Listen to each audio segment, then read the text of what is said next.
look, he says that he has the Black Widow at 150. I think the Black Widow is selling for like $80 at this point. Let's Maybe see. I'm Black tripping. Widow Super Oh shit! Spy Yeah. is down to $60.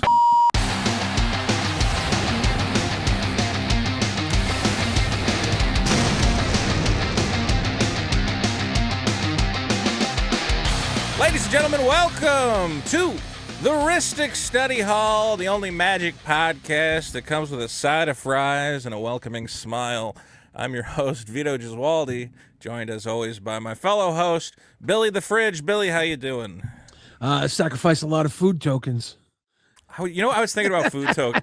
It's so interesting you bring that up. I was thinking about food tokens just 10 minutes ago, and I'm trying to remember what brought it on. So they're printing more and more food tokens, right? Yeah. But here's what drives me nuts is, why are food tokens artifacts?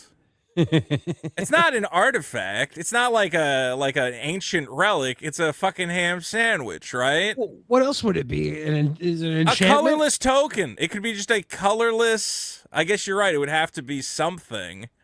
I was thinking, I was like, Magic should invent a new type for permanents that are clearly not artifacts. We need slop tokens. Or, yeah, well, if Eldrazi are colorless creatures, there should be a colorless. I mean, I guess artifacts are. Okay, the point is that I was like, okay, you know how Scars of Mirrodin, I think it was, they had. Here's why I was thinking about it, because I just got a box of bulk and I was looking through, and I think some of the cards have Metalcraft. And I go, if I have 3 pieces of pizza, how is that turning on Metalcraft? From a lore perspective, it doesn't make any sense. How does a Mox Opal go, oh, you got 3 pieces of pizza or 2 other pieces of pizza? I'm ready to go. As long as a Mox Served on Opal. a really nice plate. As long as a Mox Opal sees a Krabby Patty and a slice of pizza, it's like, I'm tapping for mana. I'm in. All the silverware in Dominaria is enchanted, an ancient artifact from the days of It feels Brothers' weird. It feels weird, man. Like, how is food? Artifacts are supposed to be metal. Like, that's it, or at least. I mean, maybe not all of them. Some artifacts are like clay pots and shit. I guess that doesn't make sense for turning on Metalcraft either. Maybe Metalcraft is just badly named. Well, Maybe my it should have thought been. is artifacts are things that were man-made, right? Yeah. They were usually constructs, and you make a pizza, you construct a pizza. It might have different elements than a clay pot or a metal sword, but it still is constructed, and the process of creating the food is where the Yeah. magic comes. I mean, the more confusing thing is when you get into clue tokens and you're like, what is a clue token? What do you mean? It's like a piece of paper or like it's always some footprint? random fucking thing. A footprint? Yeah. Oh, if a Mox Opal goes, man, I don't know, I can't activate unless I'm surrounded by other runic artifacts. You're like, well, there's 2 dirty footprints near you. And it's like, I'm ready to go. There's a black light with a really awkward glowing stain. It doesn't work. It doesn't make any sense. Anyway, guys, this is, of course, the week of the Marvel pre-release, which we're going to be talking about. And maybe we'll talk about it right away. Billy, did you go to a pre-release? Did you think about going to a pre-release? No, I haven't had the time to go to pre-releases. I think the last pre-release I went to was Modern Horizons 3. Yeah. And it takes a lot to get me out. Well, my thing, the last one I went to was Spider-Man. There was 4 people, including myself. Spider-Man was not big. From what I'm hearing, though, apparently Marvel is popping off a little bit. Like, my buddy has a game store. He said it was surprisingly decently sized. I've seen a couple people saying their pre-releases were capped. I think a lot of that has to do with the fact that Wizards, Hasbro, is pushing this set like crazy. I mean, have you seen the amount of marketing that they've been putting out for this set, taking over the Japanese subway and doing all these red carpet events and stuff? Yeah, the red carpet events. They had the one in LA with all the big YouTube streamers and all the little content creators. Yeah. And they had the athletes there, the football champion Magic player and the Olympic Amber champion Glenn as well. Yeah. I mean, I'm jealous. I'm looking at the red carpet and I'm going, well, I am, I'm trying not to be jaded, but I go, I worked in video games for a while as like a journalist or whatever.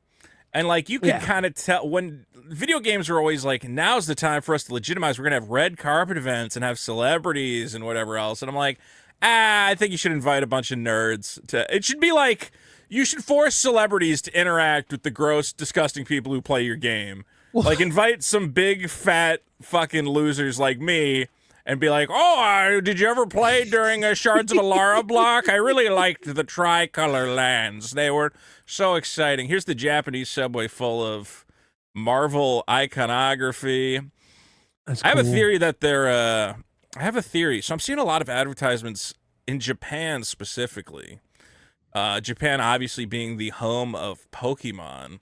So I wonder if Marvel sorry, Wizards again, it has like made some sort of connection where they're like, well, if we get the Japanese people interested in collecting, that trickles down to the Western audience, and they also want to collect all this stuff. I'm not sure. Does Marvel do well over there? Is it huge like it is here? It does. I mean, all the movies come out over there, and they all do decently well. I think it's like comparable numbers. Marvel is like an international, sensation, so people Because I know know what's going on. with Pokemon, and then I think is Duel Masters is big over there. Yeah. They have a huge trading card community. Like a lot of these stores don't even carry Magic, and they have game nights and everything, uh, pretty regularly in Japan. So this might be a Pokemon, way to yeah, pull them is in. huge. It's well, they have dedicated. There are like Haruheya is a big Japanese retailer for Magic. Magic's not Magic. And Actually, Magic's not dead over there. There's a lot no, of Magic, but it's not the premier trading card game there, right? yeah. Well, they have a lot of card games. It does seem like Magic's like picking up steam in Japan. I mean, it's Yeah. picking up steam everywhere. So I don't know. It's interesting to see what they're doing. Now, I was trying to find an image of the Marvel pre-release. Let me see if anybody has posted any exciting photos here. Here's the thing, though, is I almost went to the Magic pre-release. Here's Wizards just promoting it, saying, "Why aren't you at the pre-release? You could be hanging out with Hawkeye and whatever else." Wait, are they at Strixhaven? Is this a college? What is this? Yeah, where's he Oh. going? It's Hexhaven he's going to. Oh no. Or Hex. What's his name? Is it Hexhaven? Is the new one? I think you might have hit it on the target. I'm not sure. I think so. And I was almost gonna go, but then I thought about it and I said, okay, why am I going to the pre-release? And I guess the non-jaded answer is, well, you can play Magic. And I'm like, okay, but did you ever go to a pre-release like back in the day when pre-releases were like an event? Oh Did yeah. you ever get to experience any of those? Oh yeah, dude. When they would rent out like the big halls here in Seattle, they would rent out the giant hall underneath like the where the Space Needle is. Yeah. Just downtown where the Space Needle is. Huge hall area in between the Opera House and the Space Needle at the Seattle Center. Big area, huge tournaments. I remember being there for Time Spiral, and that was when they had inserted all of the Power 9 in the first run of the packs. Yeah. So this huge room of Oh people were man, opening that's fucking packs. crazy. And someone was And like, s- "I got a I got the I got a Lotus. time twister." Yeah, it was awesome because it was a huge group of people, and the very first run had Power 9 slid in. That's fucking crazy. That must have been back when Lotus was like $2,000, and it's like, yeah, we can afford to give away a Lotus. Now you're like, no, we're not fucking doing that. Jesus Christ. Yeah. The reason I was like, should I go? And then I'm like, okay. So pre-releases used to be like a big event. I remember the one I went to, like they even had Arcade Post was signing cards. Like it was a big hall. And it was also like a month before the set came out. It was like you were going to be able to take those cards from the pre-release, go back to your local game store and go, look, I have the new thing nobody else has. You also got like... Were they a month before? I thought it was 2 weeks. It might have been 2 weeks, but it was enough I of a could be wrong. gap. It was enough of a gap that I remember was exciting. And also vendors would be there. Like if you won a box... vendors would be like, sell me that box because then I'm going to have it 2 weeks early and I can, there was just this like excitement around getting the new product. Now it's, hey, you get to play the thing the day it came out because it's out now and everybody can buy it wherever they want. Yeah. The only thing that almost kept me going, the last pre-release I went to was Spider-Man. And I got a Spider-Punk with a little promo stamp on it. And I said, yeah, hey, this is worth it. That's a cool version of the Spider-Punk. And now you go to the pre-release, and what does the pre-release kit have? It's like, here's 6 play boosters and a random foil rare. because I would go and I would buy a pre-release kit, even though I wasn't playing in the pre-release, to Yeah. crack a couple of packs and get that little stamp foil. I'd give myself a roll at maybe getting a cool stamp foil. And when they took that away, I bought one for Ninja Turtles. I opened up my pack. I was like, "There's no stamp foil on my foil." And then Did you I was not like, "Oh, know that they changed it? Were you like, oh, I got gypped, and then you, yeah." I you told looked myself. online? It's almost this is They're the not. last time I was buying one. I might go play a pre-release and open one, but that's the last time I'm buying one just to buy one. You know, it was literally why I bought it. It was a little bonus. Yeah, it is. Okay, a pre-release should have some incentive beyond just you can play sealed. And that's all it seems to be. Is it's like it's the new thing and you can play with it. And I'm like, well, I think it's even isn't it on Magic Arena same day? I'm like, I don't even got to leave my house if I want to play Marvel the first I think it day. comes to Arena in 2 days. And let's be clear, the in-person Magic experience for when I was a kid, going to a game store and spending literally 6 hours there, just like waiting for draft rounds to finish. I'm like, yeah, what else do I got to do? I'll go to the game store and I know everybody there and whatever else.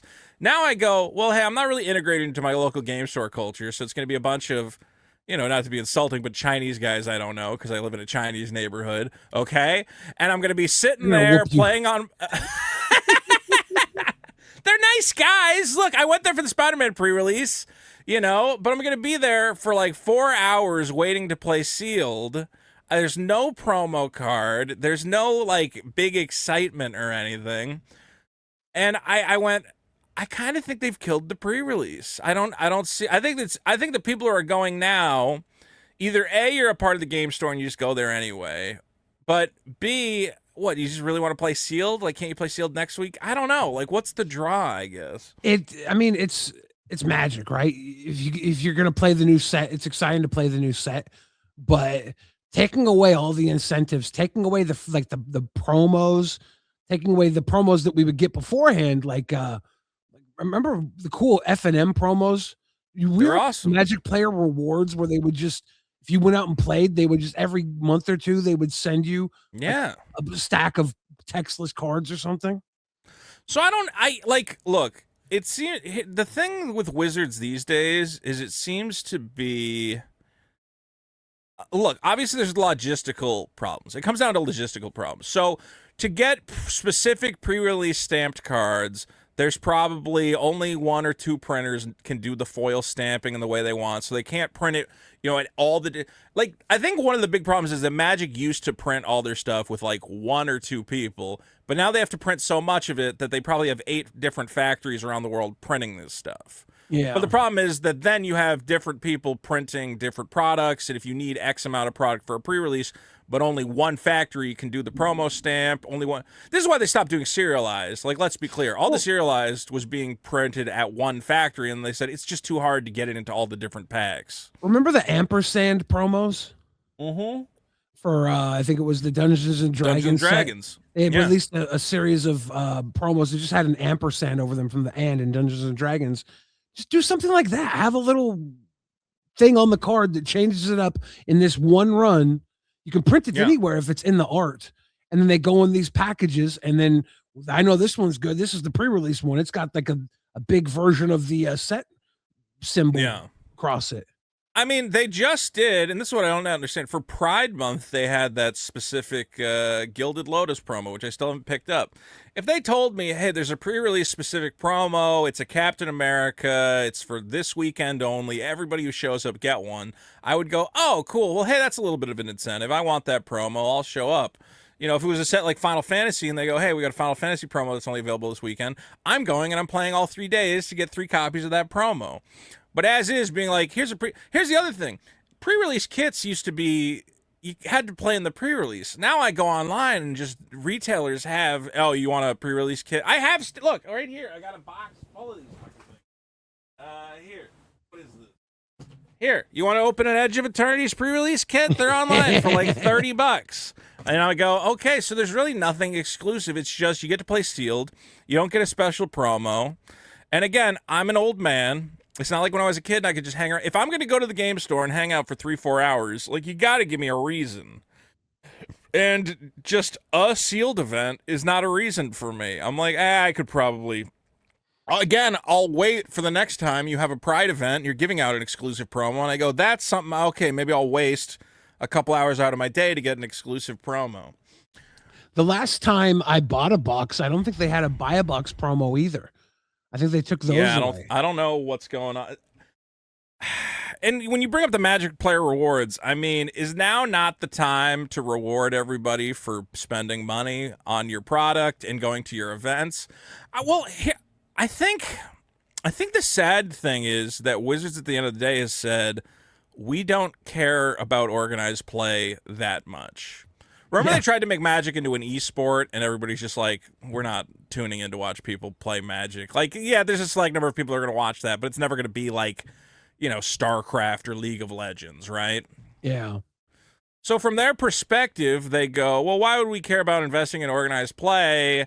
You know, we don't really need more people playing this game. We just want you to buy it and collect it. Like, Pokemon's in the perfect scenario, which is nobody plays the fucking game. Nobody cares how powerful the cards are. You could put out a Pikachu that says for 1 lightning mana, lose the game, and as long as it's got a cool looking picture of Pikachu on it, it would still be a $500 card because anyone who only cares about the art, they don't care about what the card actually does.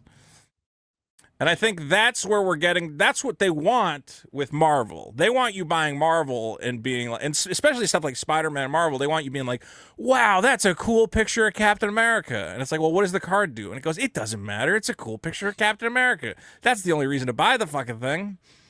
I think there's a lot of fun cards in the set that are going to be cool to play with. I don't know if they're all home runs, but like I'm excited for Kingpin. I have a big butt deck, and I was Yeah. watching some guy who brewed a big butt standard deck with the Ooh, Kingpin really? card and the new Doran, Yeah. and it was crushing because the new Doran that's in Lorwyn Eclipsed, it gives like +X for the difference between power and toughness to your creatures, and Yeah, Kingpin yeah. gives you the boost to use the big toughness. So you just fill the deck up with big stuff, and you have basically a very cheap version of a Craterhoof Behemoth to make all your guys smash through for big Well, real damage quick, quickly. yeah, why don't we real quick we can take a look at which cards are crushing it from Marvel. I would be interested to know if anything's now it's still early on. I don't know if prices again, the set's not officially out yet, but let's see if there's any information here on what's obviously the Hawkeye's bow. So this is by best match. This means the stuff people are buying most. Hawkeye's Yeah. bow is selling because of the popper combo. Again, it is a common, so I don't expect it to climb past like 50 cents, but everybody wants a playset of that. Hex Magic is at the top.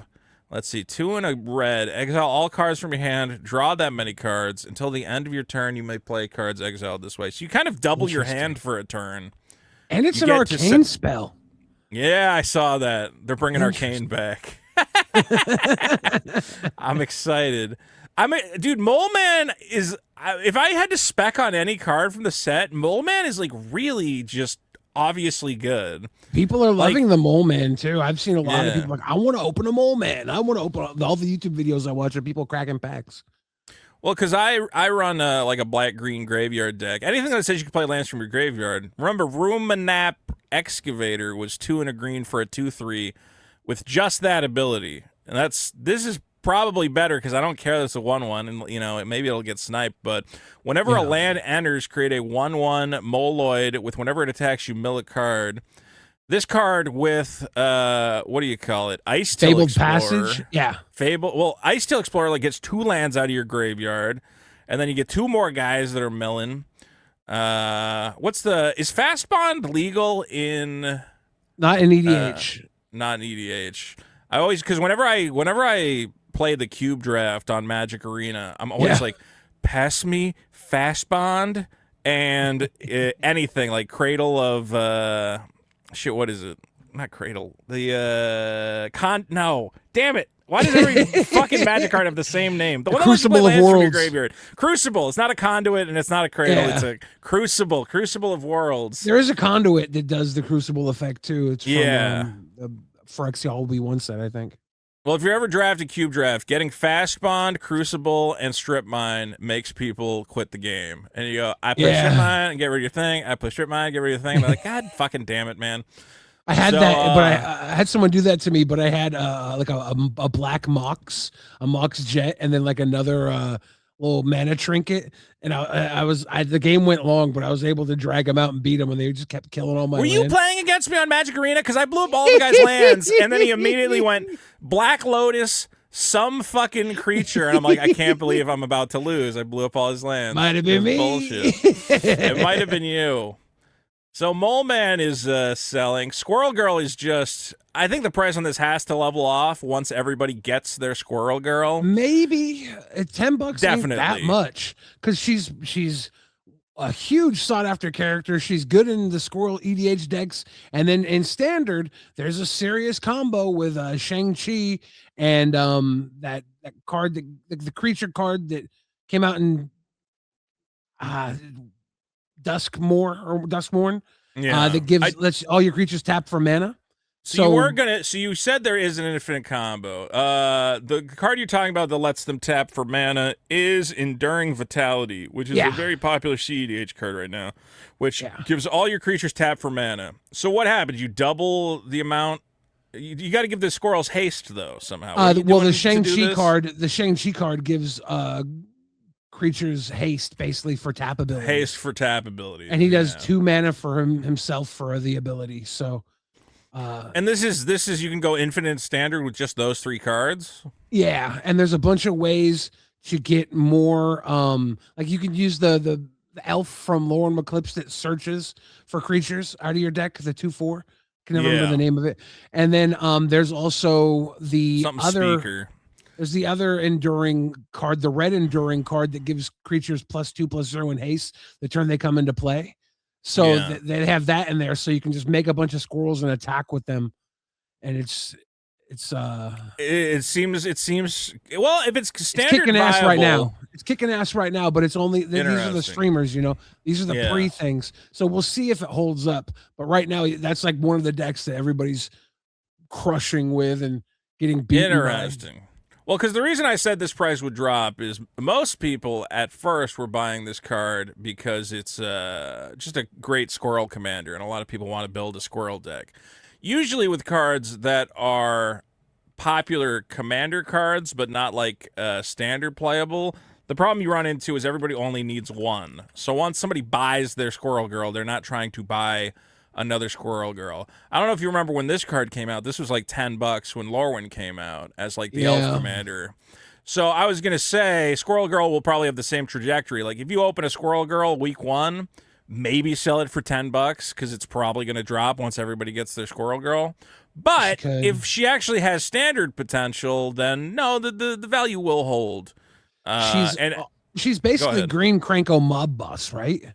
Yeah. No, she's really cool. Actually, this version of her is just like the foil of this. I know I was knocking on these foils. This one actually, some of them look good, but this one looks good because her name takes up the whole frame. There's no like weird empty space. Yeah. These, I will say, as always with these foils, I don't love them. Like, I still think they could be more exciting, but I did get a Captain America, and I go, yeah, it's not the worst. You picked that up at the card shop this weekend? No, I ordered online. I did a break online.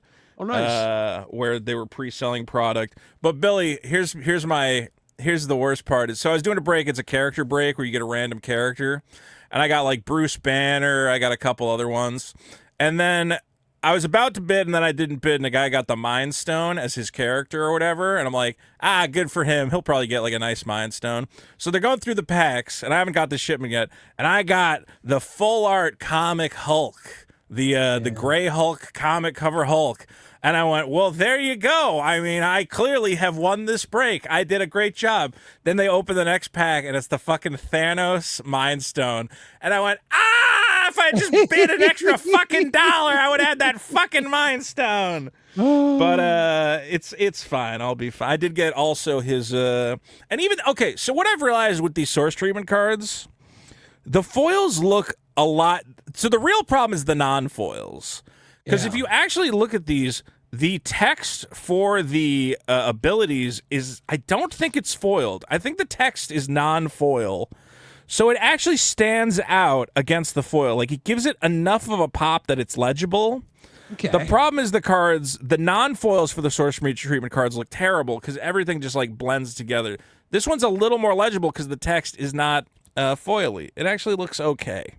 Looks I pretty don't, cool. I don't hate it. I don't hate it. Other than that, I wanted to see what other Marvel cards are selling. Other than I do want that Squirrel Girl at some point. Again, I think the price will come down, but I wouldn't mind. I Do you sold a have the couple Chatter. Shatterfang deck or? I have, dude. I have like all out of Bloomborough. The first raised foil I pulled was Chatterfang, and the next one I pulled was the black green. I forget what her name is. And so the whole time I've been like, at some point I got to build a squirrel deck. I pulled like the two best squirrels. I think it's Hazel. I don't remember her exact name. Or the Camellia No, or whatever. I think it was Hazel. Yeah. So I kept saying I'll build a squirrel deck eventually. And now the Squirrel Girl's popping off, and you got Sandy Cheeks from SpongeBob. So I get to have all my favorite squirrels having a good time. I want to clap those Sandy Cheeks, baby. Oh no! All right, what else is selling? I saw Saffron Olive saying that this card is like shockingly good. Avengers Disassembled. Yeah, I've seen some mono red builds with this land destruction. It has been tearing up some of the pods and the pre-standard events on Arena. We're getting into the thing where like a lot of people don't have that many basic lands. Sometimes destroy target land. They might only have like a couple basic lands in their deck, and they're like, "Oh fuck, you just blew up my land and killed all my creatures." That's a big fucking problem. Yeah, mana bases might be switching up now because of this red deck that's going around. It targets the non-basic lands, and I watched a guy play a bunch of games, and about halfway through the match, they run out of basics. That's good. Punish people for not playing basic. Honestly, basic lands becoming like an afterthought in Magic is kind of a problem where every deck now, the mana base is like all. Whenever I'm building a commander deck, I go, oh God, I forgot to put basic lands in this thing because there's so many utility lands and basic land, or not basic land, but like crazy lands. And I'm like, I should be punished for this. There should be more cards that punish me for my ridiculous mana base. There's a lot of decks that get really, really flagrant when it comes to the mana they play, and being able to like wipe off all the guys they've played, and then maybe take away the one spell that keeps them from playing their emeritus, their white emeritus, the one white or something like that, to keep them out of their big rebuild card. Could really hold them back. Well, it's good because also one of the problems Magic has had, like with Commander, it's got to the point where it's like, why not run just as many colors as you can? You get access to as many spells as you can, and because land destruction has been phased out, there's almost no punishment for it. So it's nice to be like, you want the monocolor decks to be like, hey, no one can ever fuck with my mana base. That's one of the advantages I get from committing to a single color. So it's actually good for game design. I'm shocked that these lands are so cheap. I really thought these lands would be like $10 out the gate. Well, I mean, they turn on if you control a basic land. If the meta is to kill non-basics and people play more basics, these might become the new premier dual land if people keep attacking the non-basic lands. I mean, with the prices this low, I go, is now that look, I mean, I can get a black-blue dual that taps for black or blue the turn it comes in, and then I just need a basic to have it keep going. I can get 7 of these for like $2. Like, I do think within a month or so they will drop a little more. But I do think there are going to be a lot of them. I do think they will go back up. I do think this is not the high. I think they will be higher than this eventually. I think these will get to like $6-7 depending on, and especially once older stuff starts rotating, which takes forever. But once, you know, mana bases start rotating, they get a little more flimsy, and you have to rely on layers. You're going to be happy to have a stack of those. I've seen some people brew Thanos, and if Thanos becomes an actual beast, because he's a 4/4 Death Touch lifelink for 3 mana that can wipe boards, right? He does have a built-in board wipe. These lands go really well with him because he needs colorless as part of his activation. True. And he's white, red, black. So if you have the red green version of these basic lands from the new set, and then the black blue version, and then you can have the white, half the white lands are white, green, white, blue. You get those 12 in there of these, they cover the over the top cost as well as the beginning cost of Thanos.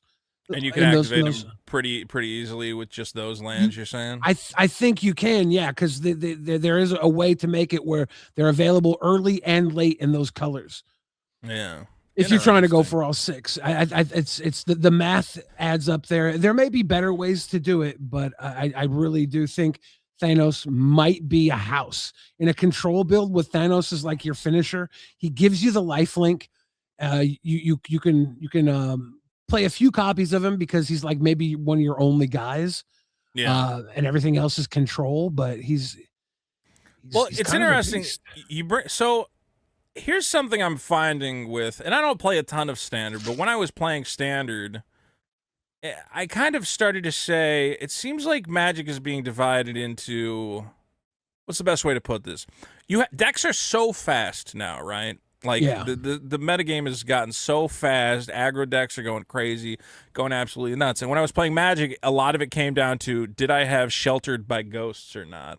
Sheltered by Ghosts is the enchantment that it not only tucks a creature for as long as the enchantment's around, gives what your creature ward, but the biggest part of it was lifelink.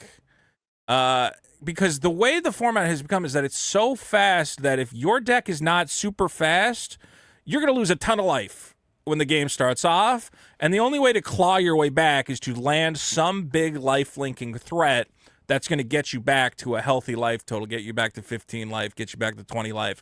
The fact that Thanos has lifelink is probably, if he didn't have lifelink, I think it would be unplayable because it'd be like, what, you're going to board wipe later? You're already dead. The fact that he comes down on turn 3, he's blocking little doofuses and immediately getting your life back. I think we are seeing, and this is a reason, doesn't Captain Marvel also have lifelink? No, what the hell I'm did not I just do? sure about that. Let me see. I thought she's not a lifelinker? She might. I didn't pay much attention to Captain Marvel, unfortunately. Let me see here. How did I screw up my thing so bad? Where the hell am I? Streaming? What? Wait, what am I? Okay, here I am. Captain Marvel. Captain Marvel right now is selling for like $1, which is bizarre. I don't think she's that bad. Captain Marvel, that's her. Yeah, here $1 for Captain Marvel, who is a 5-cost flash flying lifelink. Yeah, I don't she think can this power card up for indestructible. I think this card might be undervalued because again, a flash flying lifelink against an aggro build. I'm swinging with everything. I'm gonna lose the game. Bam! I get 5 life back, and your thing's dead. I mean, Yeah, if this is a removal, this is solitude in a way. Yeah. This is a creature that comes into play, and unless they have something fucking gigantic, is gonna come down and gain you some life. And well, wait, solitude makes them gain the life, so this is even better. You gain the fucking life for 5 mana. For 5 mana, you're probably gonna take out a threat, gain 5 life, and then gain 5 more next turn and attack with it. Right? That's probably gonna happen. You're doing this during combat, so I mean, I don't know what instant removal spells you're getting played right now. Maybe there's some. I think there is some black stuff or whatever. But if you're playing against like red aggro or like some squirrel aggro, what's a fucking green deck gonna do about? Hey, I put a giant thing in front. It has lifelink. I kill your guy. You're getting 5 life when she comes to play, kills the guy, and then you're getting another 5 life. That's a 10 point life swing in your favor. I guess the question is, what deck does she go in? But if she finds she goes the right in some deck, sort of white control, I'd put her alongside Thanos. Thanos is a white, black, whatever. I could see there being like a big doofy, fuck you, aggro, get out of the way. I'm playing giant life linkers. I'm gaining all the life back. I don't know. Again, I don't play a lot of standards, so maybe somebody's listening to that and they're going, that's not useful. But I don't think this card should be $1. I think it does have some utility. I think that if she finds the deck, it'll rise up in price. Again, you could have a control build that, just keeps her alive, keeps her indestructible. So the other thing to look at, I wanted to see what the most expensive cards are right now out of Marvel, which I can do by sorting here. Yes, price high to low. Nope, I fucked it up somehow. How did I screw? Oh, because I'm looking for Captain Marvel. I'm surprised. I don't know. Is this the right price for these? This is not terrible. Thanos. I thought Thanos would be like $400 out I, out the gate. I mean, it started off over 300. I think last time I looked at it, it was almost $100 higher, maybe $80 higher. Yeah. It will drop a little. The Spider-Man comic book cards that came out, they all were way more expensive at first and then dropped considerably. Yeah, So I'm wondering if we're going to get the same Spider-Man drop because I was there. I think wasn't like the Peter Parker comic book card like $200 day yeah, one? it Yeah. was And that's down to like $50 right now. Again, I did pick yeah. up a Venom. I have a Venom coming. I paid $100 for the Venom comic cover because I said I wonder. Again, I don't know exactly, but I'm wondering if this is going to re-energize the market for that treatment. Because whenever I see people post a picture of all the comic foils they're opening, the comic cover foils, every comment is, "Well, I wanted to hate this set, but that does actually look pretty cool." Like people are Yeah. really zazzed on this treatment as opposed to any other one. So I'm wondering if that means Spider-Man's going to come up, Thanos is going to come up, whatever else. And one thing I did want to see, did you see the picture I posted? Somebody opened some game store in like Deutschland or something, opened 140 of these fucking 123. things. 123, is that what it was? There it Yeah, is. 123 collector booster boxes. And then I They stole got the image for Twitter Clout, of course, as I do. I said I didn't open it. I should have probably credited the store, but I don't know. If you want to know, I they could look up the name. they got 140 of the comic cover variants in the 123 Yeah. boxes. I did hear they come in about one in every 10 packs. So that's where the Yeah. math adds up, I think. So doing the math, 140 out of 123 boxes means 1.13 in a box. I've been watching these breaks, and it seems very possible to get two of these out of one box. If you get two in one box, congratulations, happy boy. To see only one of the Soul Stone. Does that put in shakes perspective me, dude. when you? Well, dude, how many Spider-Man collector boxes did you open? Like 6? 7. Yeah, so you can't even feel bad that you didn't get one, dude. That means you would have had to open what, 20 times more fucking collector boxes to get one fucking Yeah. Soul Stone? That's ridiculous. Yeah. I honestly though, I wish they had shown how many regular Mind Stones they had gotten. I would have been interested to see that. I wonder if it's seated at a higher. It has to be seated at a lower rate though, right? Because there's no other variant. There's no like extended art variant. I'm pretty or sure, anything. yeah. It was very low in the Spider-Man boxes. Yeah, so I'm disappointed they didn't show that. That would have been very good information. Also, if you're going to take a picture of all the comic covers, flip the card over to show the cover. I wanted to see all the covers together.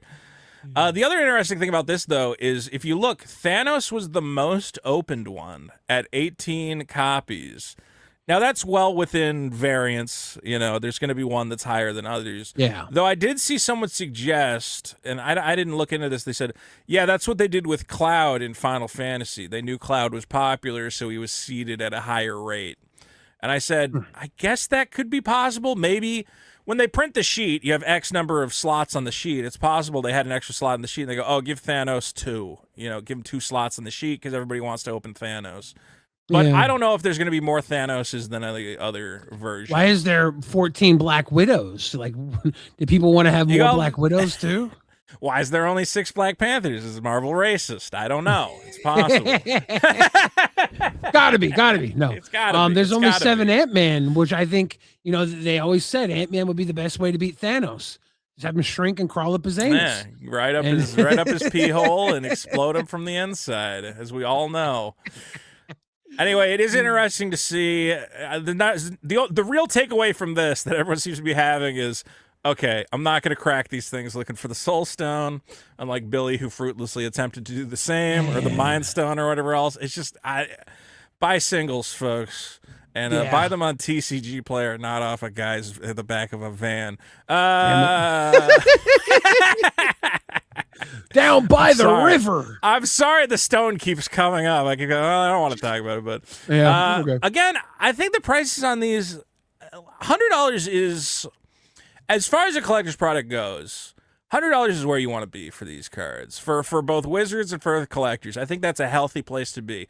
Hey, I'm building a Captain America deck. I really want the super cool Captain America. It's $100. Okay, that seems pretty cool. The only thing, though, I'm going to say is when I look at these prices, Why would you buy a $450, or my buddy, he paid $475? Why would you buy a $450 collector box? I don't think the value is there, which is why I'm wondering if the price on those boxes is going to slip. Well, let's take a look at what the foil versions of the versions that you hated, like the Piss Wolverine, those style all cards right. in foil. What are those going for? Because if the mythic versions of those are carrying any weight in foil, then maybe it Yeah. balances out. I don't know how many of those you get in a box. These Well, are about let's- one per box. Let's try to get an average. So, okay, we're paying $450 for a collector box. You're going to get probably one of these. That's your And the odds. chances so of you getting a soul stone in any form are like rare. You're yeah, probably not going to get a soul stone out of a collector box. Let's If give you were- half price odds of getting a soul stone. So I'll say there's probably like one in every 2 boxes, maybe. No, dude, I didn't get one. Maybe not soul even stone out of that.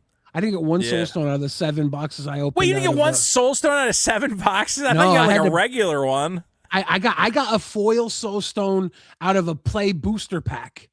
I didn't get it out of the collectors. That's fucking, well, hopefully you got some venoms and shit. I don't fucking. I got 2 Venoms. That was it. I didn't get any That's of those. pretty good. I didn't get Venoms any of is those good. fancy Spider-Man variants. You know, the Yeah. different suits. I didn't get any Well, of dude, those. that was me with Brothers War. I opened like 7 Brothers War collector boxes. I didn't get any mock. I said I just want one Mox Amber. I just want one. Yeah. I didn't get any Mox Ambers. I didn't get any serialized. I didn't get any foil transformer fractures or whatever. I think the best thing I got was like worm coil engine foil, maybe. Like I got totally hosed on Brothers War.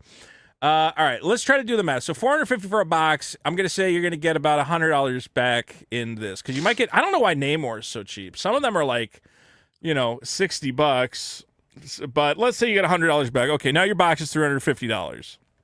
Okay, let's say you're gonna get 2 decent logo foils. Okay, so let's give you some luck. Let's say you get a King T'Challa logo foil, the Black Panther, currently In foil. selling. Yeah, what is the foil currently selling for? Let me see. $75. Some people want more. What are any of these selling? The problem is they're not selling, but let's be super generous and say that your Black Panther is $75. I think $75 is a generous. I mean, I would thing even to go accept for as that. low as 50, just because pre-release usually has a little pump to it. All right. You know. I'm gonna bring up a calculator. So $450 for the box. We're gonna ignore tax and shipping. You get a $100 comic foil. You're down to $350. Let's split the difference. Let's say you get lucky, you open a Black Panther. That's $60. Okay, so you're at $290. Then you're gonna get another comic foil. Let's even make it another good one. Let's say you're gonna get a Bruce Banner. I mean, the whole point is, should you buy the box or should you just buy the singles? Right now, I can buy a Bruce Banner for $40. So let's take another $40 off the price of the box. Okay, we're at $250 left in value. We got to And the find. non-foil version is 28, and you're gonna get a few non-foil versions of these in your box too. Yeah, so you're gonna get 2 decent non-foil, maybe 3. Let's take another $50 off for your logos, your Scarlet Witch, whatever. You're at $200 left. You need to make up. You have like your Doom Throne variant versions of stuff, the Roaming Throne variant. Well, it's interesting you bring that up because the prices on those don't seem to be holding very well. Let's take a look. The top one out of the Marvel Universe, let's say you hit one top one. Even Teferi's Protection. I guess the foil's 50, but dude, like Teferi's Protection is getting down there. But the Fairy's Protection dropped when it was reprinted in the original Strixhaven too, and it jumped back up. But look at how quick the drop off is. So you have $50 for the Roaming Throne, $35 for the T'Challa, and $30 for the Archangel of Thune. $35 for Shield, $20 for Wolverine. Simulacrum Sympathizer at $15 is crazy. This was like wild. a $40, $50 card. I thought this would be up there at $50. Look at how quickly it falls off, and then you're down to, dude, a Storm reprint. Is the foil at least something? The foil's only $27. Like, you would think that would be $50, but it's not. Yeah. Like, a lot of these are below the Spider-Mans in terms of... there was like some that I was like, okay, Dothy Voidwalker is an incredible card. For a Black Widow Dothy Voidwalker foil, what do I got to pay? Let me see. $20 if you get 20's a got some foil. weight to it, dude. That's not nothing, right? Yeah. A $20 card is good. Well, I'm going to say on average, maybe you're going to get what, $80 back from that slot from these reprints. That's what it Yeah. seems like. Yeah. Because you might get one or two big ones. The rest of them are like $5-10 if they're not full. So I'm gonna take Yeah, another $80 off. The Ninja Turtle slot had 20 new cards in it. This has way more than 20. Yeah. So the variance is going to be a lot higher, I think. And also the TMNT. I did want to mention, guys, buy TMNT singles right now. They're like nothing. They're like, dude, and I like this teleportation circle has the art from the fucking NES game. This is a cool teleportation circle. This should be more than $6. This is a $20 card all day. I might just buy a couple more of these because I love teleportation circle. I love Blink. So then you got to make up the rest of your value in like the basic rares and mythics. I mean, at that point, you got like another $120 worth of value you're trying to make up, which I think you break even at best. Maybe that's what you want, but I don't think you get to where you're trying to get with these boxes at $450. You really got to get lucky. And if you don't get a comic book, cover, you're fucked. Like if you're with a few boxes, don't get a comic book cover, put a bullet in your head. There are people who haven't got them. I remember in my 7 boxes of Spider-Man, the only 2 comic book covers I got were double Venoms, which at least were the good ones. But yeah, at least you pulled the top. Yeah, well, that's the thing is like, at the time you were probably cursing your fate, and now you go, well, now I can get a Miles Morales for like $20. So who even cares at that point? It's so funny how, dude, like, I got a box of Ultimate Masters not too long ago because it was like cheap on eBay, and I'm like, ooh, let me see what my box topper card is, and it was a foil Tarmogoyf, and I go, I'm just going to pretend it's 15 years ago because if it was 15 years ago, I'd go, I just won the fucking lottery, and now I go, this is a $20 box topper. I want an ancient tomb or whatever the fuck. I really think I had a buddy text me. He said, "Should I buy a collector box?" And I tried to say no, and he said, "Too late. I already bought one." So I think people are just going to buy. Look, here's the collector. Here's the collector box mentality you have to go in. Do you want a big stack of fun stuff? Yes. Is it a good and wise value? No, I don't think so. I think at one point, collector boxes were like a pretty good value. Like a lot of the time, you'd be like, I can get some really cool stuff, and it'll go up. I think the way collector boxes are being priced right now, it is an experience over a justified financial decision.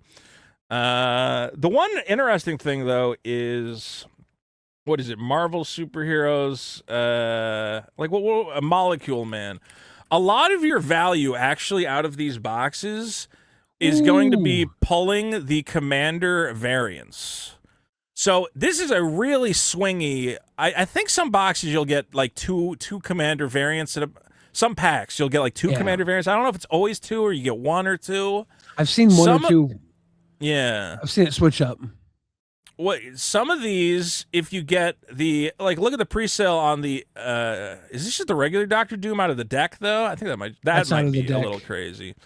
But the ones that you can, the extended arts and that's stuff. the Jumpstart Doom, I think. Oh, yeah. There are some good, and the Jumpstart cards will appear in foils in the collector pack. So I wonder if that's what we're seeing. If we're seeing one Jumpstart, one from the actual, one from Jumpstart and one from the Commander decks, that might be it. That would make sense. They're not always 2 in the packs, from what I've seen, at least from what I recall. I could be off.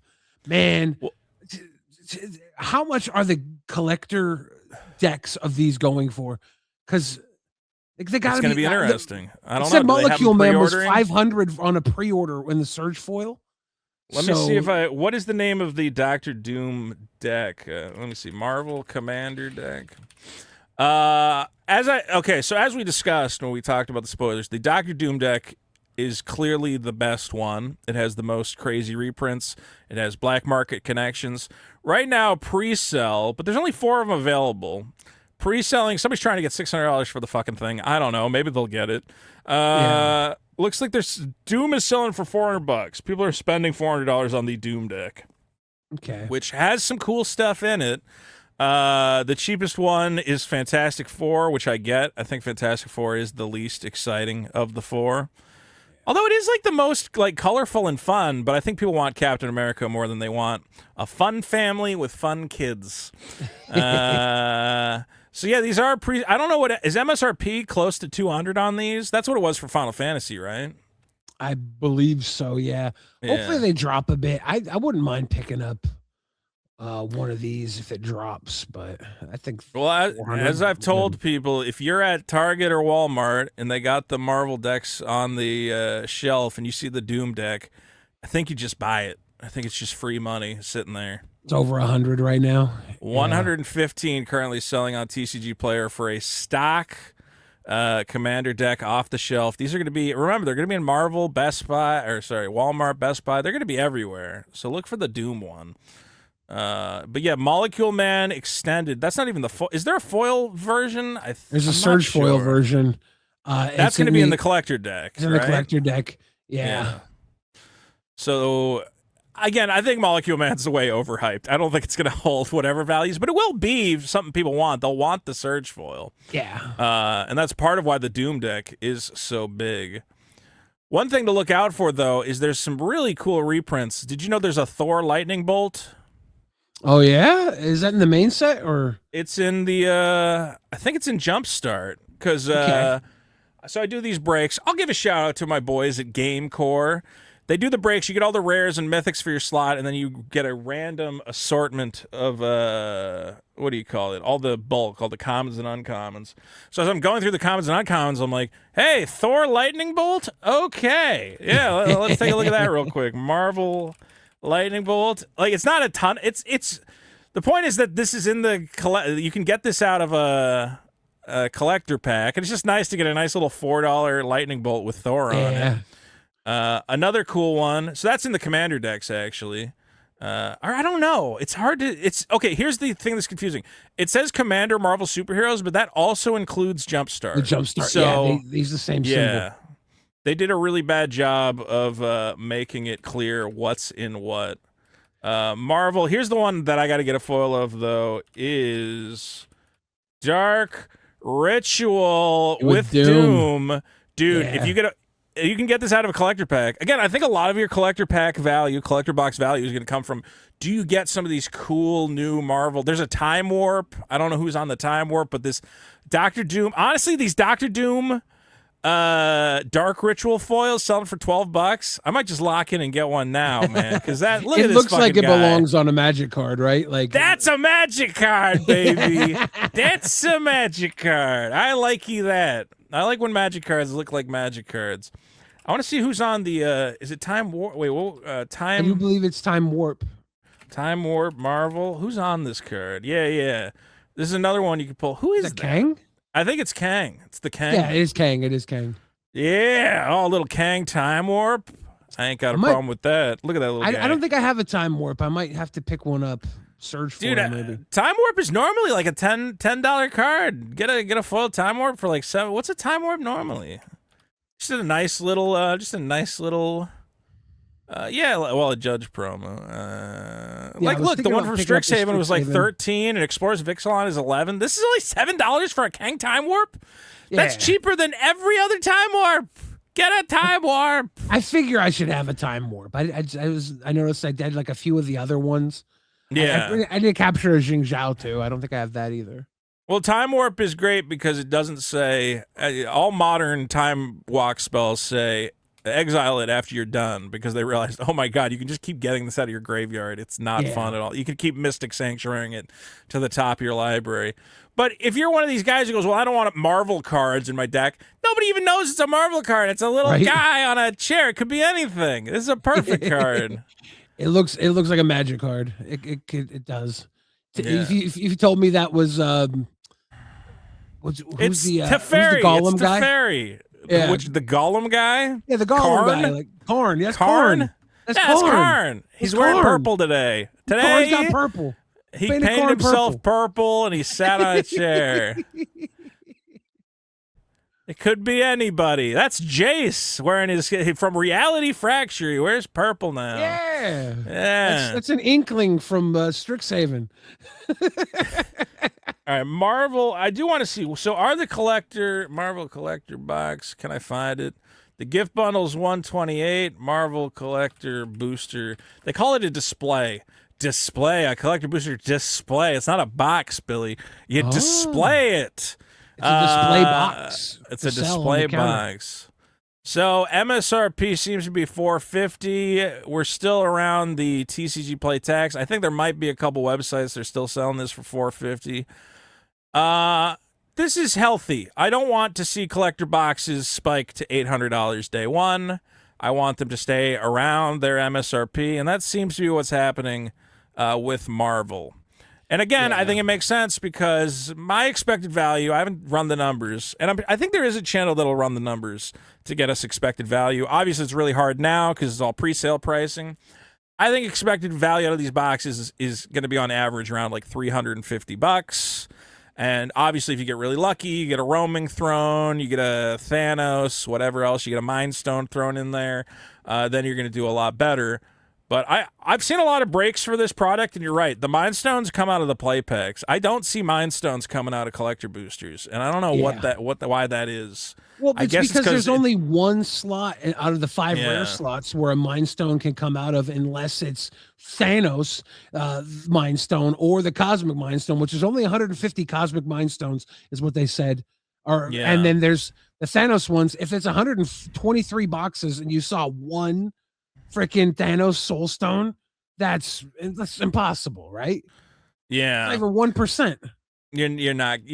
That's the thing. When they showed the Thanos Soul Stone, I was like, oh, that'll be a variant. It'll probably be like one in every other case. I didn't realize it's like one in every 150 boxes, which is kind of a kick in the dick. I'm like, dude, he doesn't need to be that fucking rare. Like, you already have the super rare version. The super rare version is the crazy fucking galaxy nonsense foil. You should let everybody else at least kind of get it.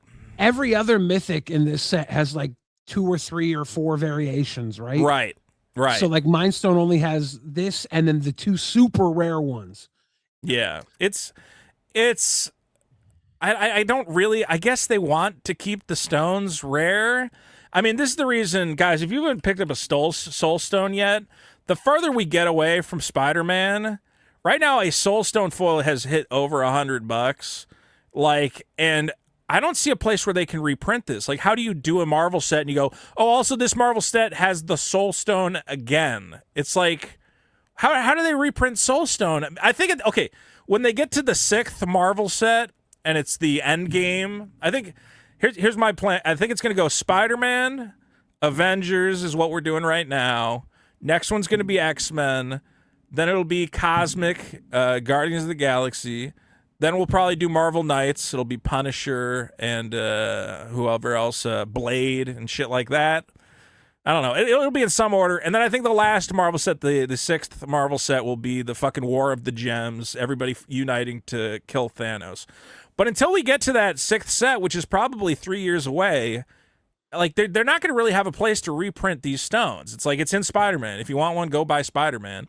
I think Spider-Man boxes, if a Soul Stone is going to keep creeping up as more and more people are joining Magic and being like, oh, I want to collect the stones, I'm into Marvel, like, I could see Soul Stone getting to like $200 for the foil, just the regular base foil. Or the box, like the boxes, what's a Spider-Man Play Booster box? Honestly, I want to see, if I can get Spider-Man Play Booster boxes for like $80, I might just buy 6 of them. I tell you, I got a bunch of German boxes because they're like $60 on eBay right now. So, yeah, look, even the price, dude, Spider-Man boxes were down to $80 at one point. Yeah, and, I mean, I guess they've been around 100, hovering around 100, but I've seen them online for like 80. And the boxes now are at a healthy $125 for Spider-Man. All based on the Soul, pretty much all based on the Soul Stone. A couple cards have come back. And I guess that's something we can talk about. As far as reprinting the Soul Stone goes, when Phyrexia All Will Be One came out, they reprinted all the Praetors in their art version in that set. And they had came out in sets before them, like a few years before that. Maybe we get something like that where there's like a special art version of the Soul Stones and we get all 6 of them in the last set to tie it up. That's exactly what I'm thinking, yeah. We're going to have the War of the Gems, everybody uniting to fight Thanos. And because that dude, and it's kind of a good storyline thing. Every set is Thanos is collecting another gem.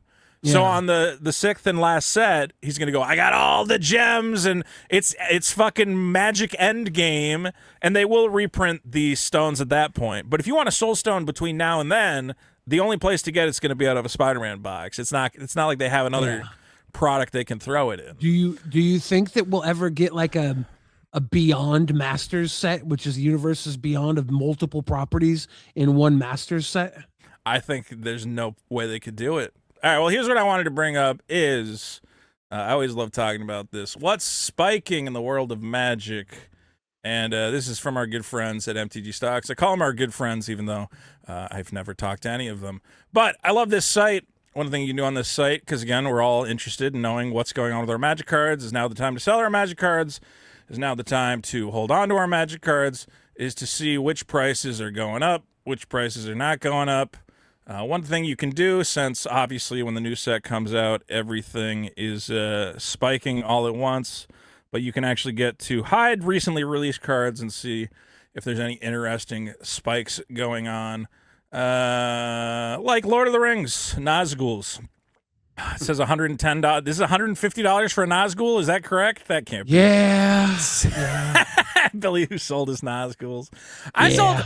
I did sell last week. I sold 3 regular Orcish Bowmasters, and then I bought a foil to compensate because I like having foils. I do have. This is the one foil poster I have. The Aragorn. Is the Aragorn poster actually up to like $200 for the foil? Nice. You kept some of your foil posters and stuff, though, right? Yeah, I have a couple. I have like there's the red X-Spell one, and then there's a black one foil. I got the March of the Ents or whatever, a non-foil. I was happy to get that. I held onto that. Yeah, I got rid of a bunch really of good. the cards. Yeah, it's an awesome card, very playable. I wanted it. I didn't get a foil version, but I opened it and I was like, okay, I'm good with that. I have a pre-release foil of that card, so I'm happy with that. Oh yeah.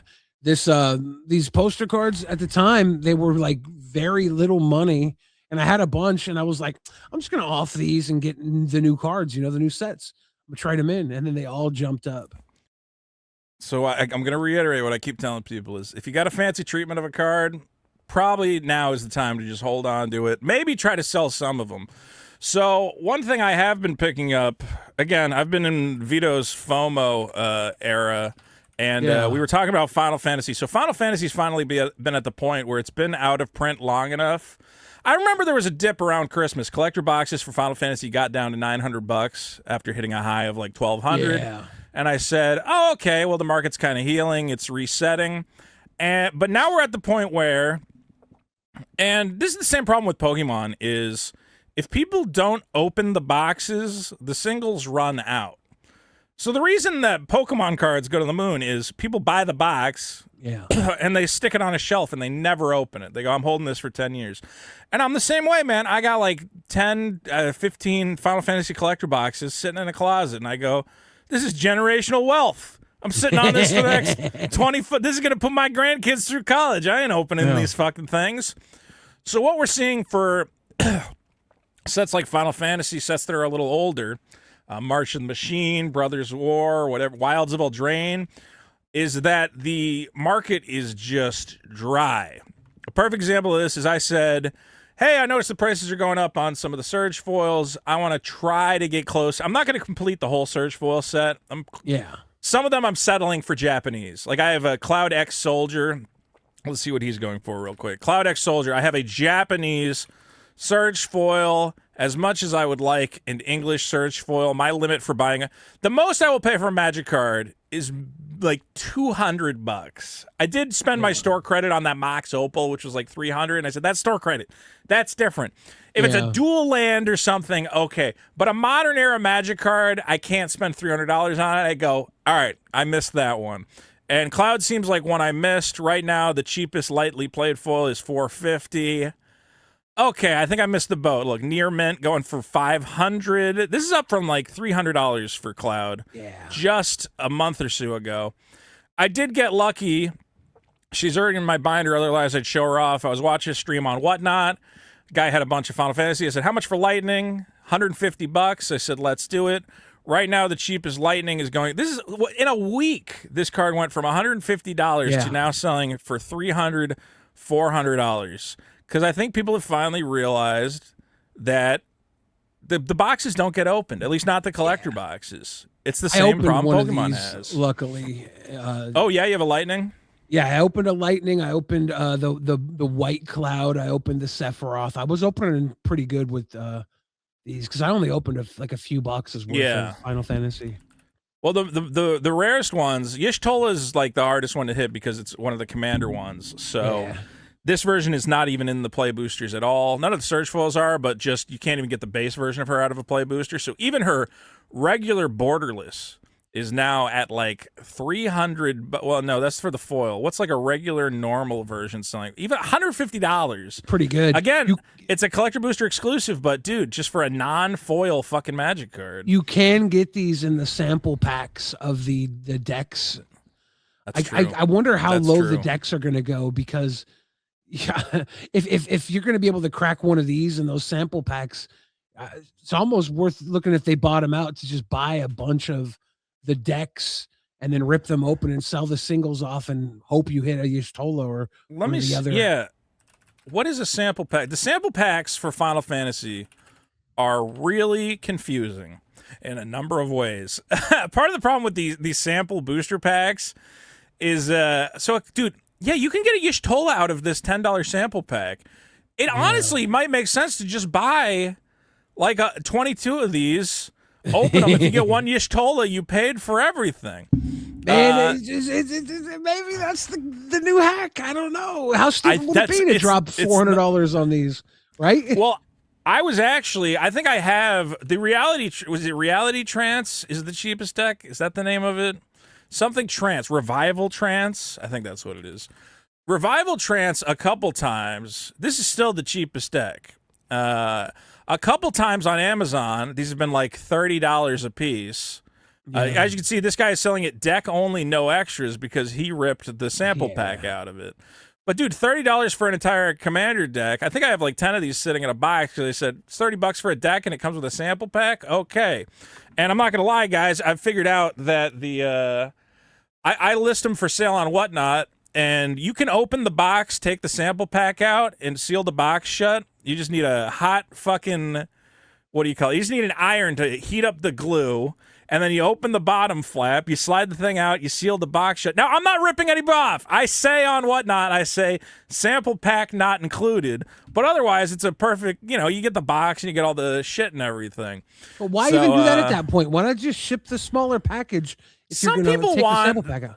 Some people want like the tokens in the box and everything. It's if somebody tells me, hey, I don't need any of that, I'm like, great, that makes it a lot easier to ship. But otherwise, I'm like, they might want the box and all the accoutrements, but I want that fucking sample pack. Because, well, here's the interesting thing about the sample pack, and this has been the most confusing thing about trying to collect Final Fantasy. So the Collector Booster sample pack contains cards that are not available in Collector Boosters, which is infinitely confusing. So you can get extended art foils of the Commander deck characters that are not in collector boosters. You will only ever get non-foil versions of those in a collector booster. Really? Yes. So the foils that are found in these are exclusive to these. If you want to foil Elena, if you want to foil... I'm trying to remember what the big... let me see. Can I get to the Commander cards? Commander Final Fantasy. So anything that's extended art, the non-foils... These are not any. I'm talking about like, okay, Tataru Taro is for example, but not that one. Obviously, the Chocobo track foils are huge here. Okay, here's a perfect example. Tataru Taro extended art. You can open this in non-foil in a collector booster. The foil version of this can only be pulled out of a collector sample pack. Are you sure about that? I thought they were in the... I would bet you money. I thought they were in the booster, the bundle boxes packs. Well, that's the other place. So there's two... okay, you're right. Interesting. So you can get them out of the collector booster sample packs or that little 2 promo bundle. Now, that 2 promo bundle that comes in the gift sets and the bundle packs is a thing that I've been collecting because it's such a weird subset that people don't seem to know about. And right now, the price... so the ones that have the little chocobo on them are a little less expensive because you can get it in 2 places. You can either get it in a collector booster sample pack or you can get it in that 2-pack promo. Okay? The ones from the main set And a great example of one that people completely slept on, and I actually just bought one of this from Card Kingdom for $35. Sarah Ferron. So the normal version of this card is 50 cents. The extended art that you can pull out of a collector booster is like $5. If you want the foil, the cheapest right now is $75. Yeah. Because it's only available in a 2-pack bundle inside these bundles that sold out like instantly. And I get people going, well, isn't that just a regular rare? And I go, this is probably one of the rarest variants of anything ever. There's 12 of them. On all of TCG Player, there's 12. Yeah. And this is also, so the ones that have the big value, if you are collecting Final Fantasy, I know I'm going on a deep dive here. if it's a girl who doesn't have another variant of her, congratulations. There is no other Sarah Ferron. There is no other version. This is the top foil. That's your top waifu pull. Yeah, if you want Lightning's sister who's trapped in a crystal for the entire first game, then this is the top version of it. And I'm trying to see, are people buying it at 75? She's actually, the other problem with this girl, I wish I had bought 100 of her. She's really powerful. The first legendary spell you cast each turn costs 2 less to cast. That's just already really fucking good. And then she flips over into a legendary creatures get +2/+2. If you're at your local game store and you see a foil extended art Sarah Ferron and they have it priced at the normal one for like $1 or $2, buy it and get rich. So part of Vito's pickups for the week is I'm currently buying out Lightning Security Sergeant, and if anyone wants to help me, let's take a look at this lady. I'm trying to complete my Surge Foil set. I'm like 3 cards away. I need Vincent Valentine, the Emperor of Polymesia, which I think is an uncommon, but the foil is like $40 for some fucking reason. And I forget what the other one I need is. But then I went, okay, if Sarah Ferron went from a $5 card to $75 card, are there any waifus that have not yet been bought up? And I landed on Lightning Security Sergeant, where, again, the regular version of this card's $1, the extended is $3. The foil right now was like $10. I bought up all the copies. I bought up like 10 copies at $10 because I said, I think this is underpriced. And again, I don't think people understand how exclusive some of these Final Fantasy cards are. So Vito with his grip full of waifus. I'm the Lightning Boy. Look. Yeah. Here's how I pay for my Magic cards: is by grinding out retarded value wherever I can. Like today, I went to a garage sale, and the guy had a box of Magic cards. I said, this is all like old commons and uncommons. I don't need any of this. And then I got to the end of the box, and I went, oh hey, fucking 30 blighted agents for some fucking reason. That card, I can sell that for $1 on TCG Player. That card's actually playable. So I'm going to make, what, $25 off this box, selling it on TCG Player, and then I can sink it back into stuff. But if you see an opportunity, if you see the market is not correctly valuing a card, and the card's like a couple bucks or $10 for a fucking light, this is what, $50?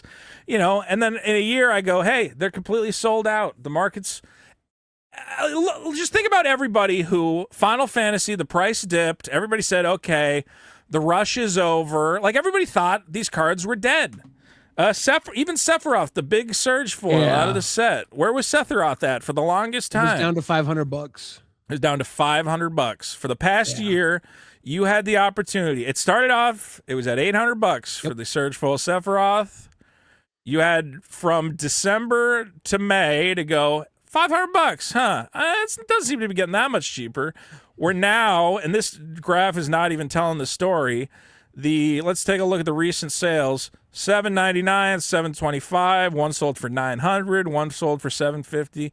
This card will, I think, get back over $1,000 because it's supply dependent. There is no more supply. People are not going to suddenly go, let me crack my Final Fantasy collector boxes that I've been holding on to for a year.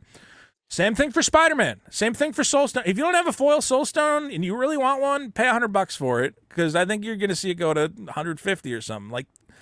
Well, I do think people who are sitting on Spider-Man boxes will crack them. I think there's more of a chance of that card seeing supply injected into it, but a lot of stuff is going to start disappearing entirely. And now's the time to get excited about it. I was going to bring up these weekly winners as we're talking about Spider-Man. Again, from MTG Stocks, Green Goblin is coming back in a big way, Billy. Your boy is back. Your boy The is villain back. cards are big. This new plan they have. I've been seeing a lot of people play the black plan. It's 3 mana and it creates villains when you discard, I believe. And then Yeah. it goes well with connive and discard. Discard is popping. It's Let good. me see if I can find that card. I don't know if you can look. I'd have to go to like Scryfall or something. Yeah, I can't recall the name. Well, villains. Look, Spider-Man is seeded with villains. Green Goblin Nemesis is interesting though because this is not legal in like standard, so this is going to be for your commander deck.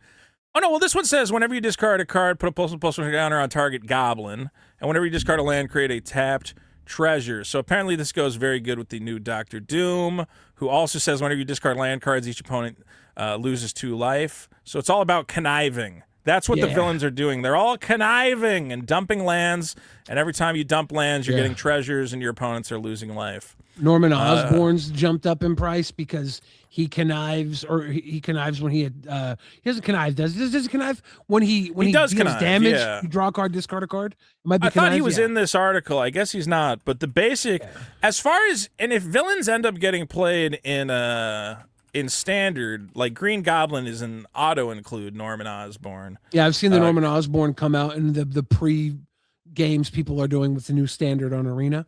I've seen him make a lot of play. Dude, Norman Osborn. Let's see. That's the pre-release. So this was like a bulk rare, dude. This was where? Was this $1? $3 it got down to. $3. So he's doubled in price for the basic version. His front side is just good, or at least to me, a guy who played Magic can't be blocked. 15 years ago, an unblockable who connives every time he connects. That's basically, there was a looter in Time Spiral that I remember was good enough. Yeah. And this is better because he's conniving. He gets bigger every turn, and then he flips over into a big, stupid flying menace that mayhems. His cool version, which I don't like this art. Do you like this art? He looks like a fucking, I guess maybe he looks goblin-esque. I have a deck built around him with this card. Like I threw it together. What's the big snoz about? His nose is half the size of his face on this guy. He's a scientist.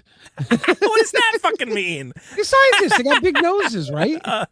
No, that's not part of it at all. Okay. Is the flip side of this guy cool? Let me take a look. He should have got a dude. I'm so mad he didn't get a comic cover. The comic cover is the best. Does he have a comic cover? Like he does, right? No. Well, I mean, in Marvel, right? There's gotta be Marvel? an iconic. There's got to be an iconic Green Goblin cover, right? I don't think Ultron ever had an actual comic cover, and they still gave him a comic cover card, right? That's rude then. Yeah, Ultron, they just said, yeah, here's an Ultron comic. And you go, there's no Ultron comics. Like, they invented a comic to give Ultron a comic cover. They could have done the same thing for Green Goblin. They absolutely should have. I wonder if they came to that decision later when they realized people are not that excited about this treatment and the comic covers are just more honestly, they probably stretched this set out last minute and didn't have time to commission it. It was probably that simple. So Norman Osborn, his crazy version has gone from $6 up to almost $12. Because if you're playing a villain deck and you want to be conniving, you got to be conniving, baby. Yeah. You got to get yourself a Norman Osborn. So Spider-Man is, look, we all dismiss Spider-Man, but some value's coming back in Spider-Man. It's not a complete dud set now. There's a few villains and a few heroes that matter now. And the Soul Stone basic is like $80, which pays for, if you open a Soul Stone in the box, you've paid for the box, basically. Yeah. And it's not impossible to do. Scurry of Squirrels out of Bloomborough. All the squirrel cards are getting a big jump. I sold a Chatterfang on TCG Player for like $15. Everybody's building a squirrel deck. I don't blame them. What is Scurry of Squirrels? I don't even know this card, though. This is from the Bloomborough Commander, I think. Yeah. Myriad. Whenever it attacks, copy it for each other opponent and attack them. So you do that twice. That's awesome. Yeah. Whenever it does combat damage to a player, put a +1/+1 on target creature you control. So you attack whichever player doesn't have anything to block your main one, and then 2 copies of each attack your other. So that's 5 total attacking in the game, right? Myriad. And if Chatterfang's your commander, that's what, 4 tokens. So 4 more squirrels on top of it. Ooh, that's pretty cool. There's also Bloodroot Apothecary, which I forget what that does. Has jumped a lot does it make and then come food down. tokens and then I think it lets you play cards from the graveyard. No, this is yes. Wait. So it's two and a green for a 3/3 toxic two. Little Oh, poison squirrel, little poison buddy. Whenever it enters, you and target opponent each create a treasure token. But here's what's great: whenever an opponent sacks a non-creature token, that player ooh, gets 2 poison counters. So all these decks that are loading up on treasure tokens, clue tokens, whatever else, you go, I wouldn't crack those if I were you. I wouldn't use those that's tokens if I were mean. you, buddy. This card, it was one that, in hindsight, it was selling for $3, which is not terrible, but is now, with the fact that it's not only has an incredible EDH ability, but now slots instantly into your squirrel deck, has now jumped it up to a $10 card. Yeah. I would not buy this at $10 again. I think the Squirrel Girl hype will die down. It's not going to go on forever, and you will be able to get your squirrel a little cheaper. But it is one to keep an eye on if you're building a squirrel deck for EDH. This is I a have to build a squirrel great deck card. for I have to build a squirrel deck for a little kid. He wants a squirrel deck. And I hate that the prices are all going up. They're not terrible. And luckily, I think was there a Bloomberg didn't do a dedicated squirrel deck though, which is weird. You feel No, like they they did. would have, They had right? a dedicated squirrel deck. Hazel was the it had Shatterfang Was reprint in it. was that what was I the went name to of go the check the deck? price of it. I don't remember. It's like $75 right now though. Hold I on. remember it was 50 for the longest time. Was it okay? Peace offering is like No, bunny no, yeah, rabbits. Oh, you're right. squirreled There was away. squirreled away. I never had squirrel. Dude, I think I got every single one except squirreled away. Fuck. Because I'm looking over on my shelf. I go, I got the bird deck. I got the raccoon deck. I never got a Yeah, squirrel deck. God damn it. Fuck. Oh, it sucked. yeah. Yeah. Well, I mean, dude.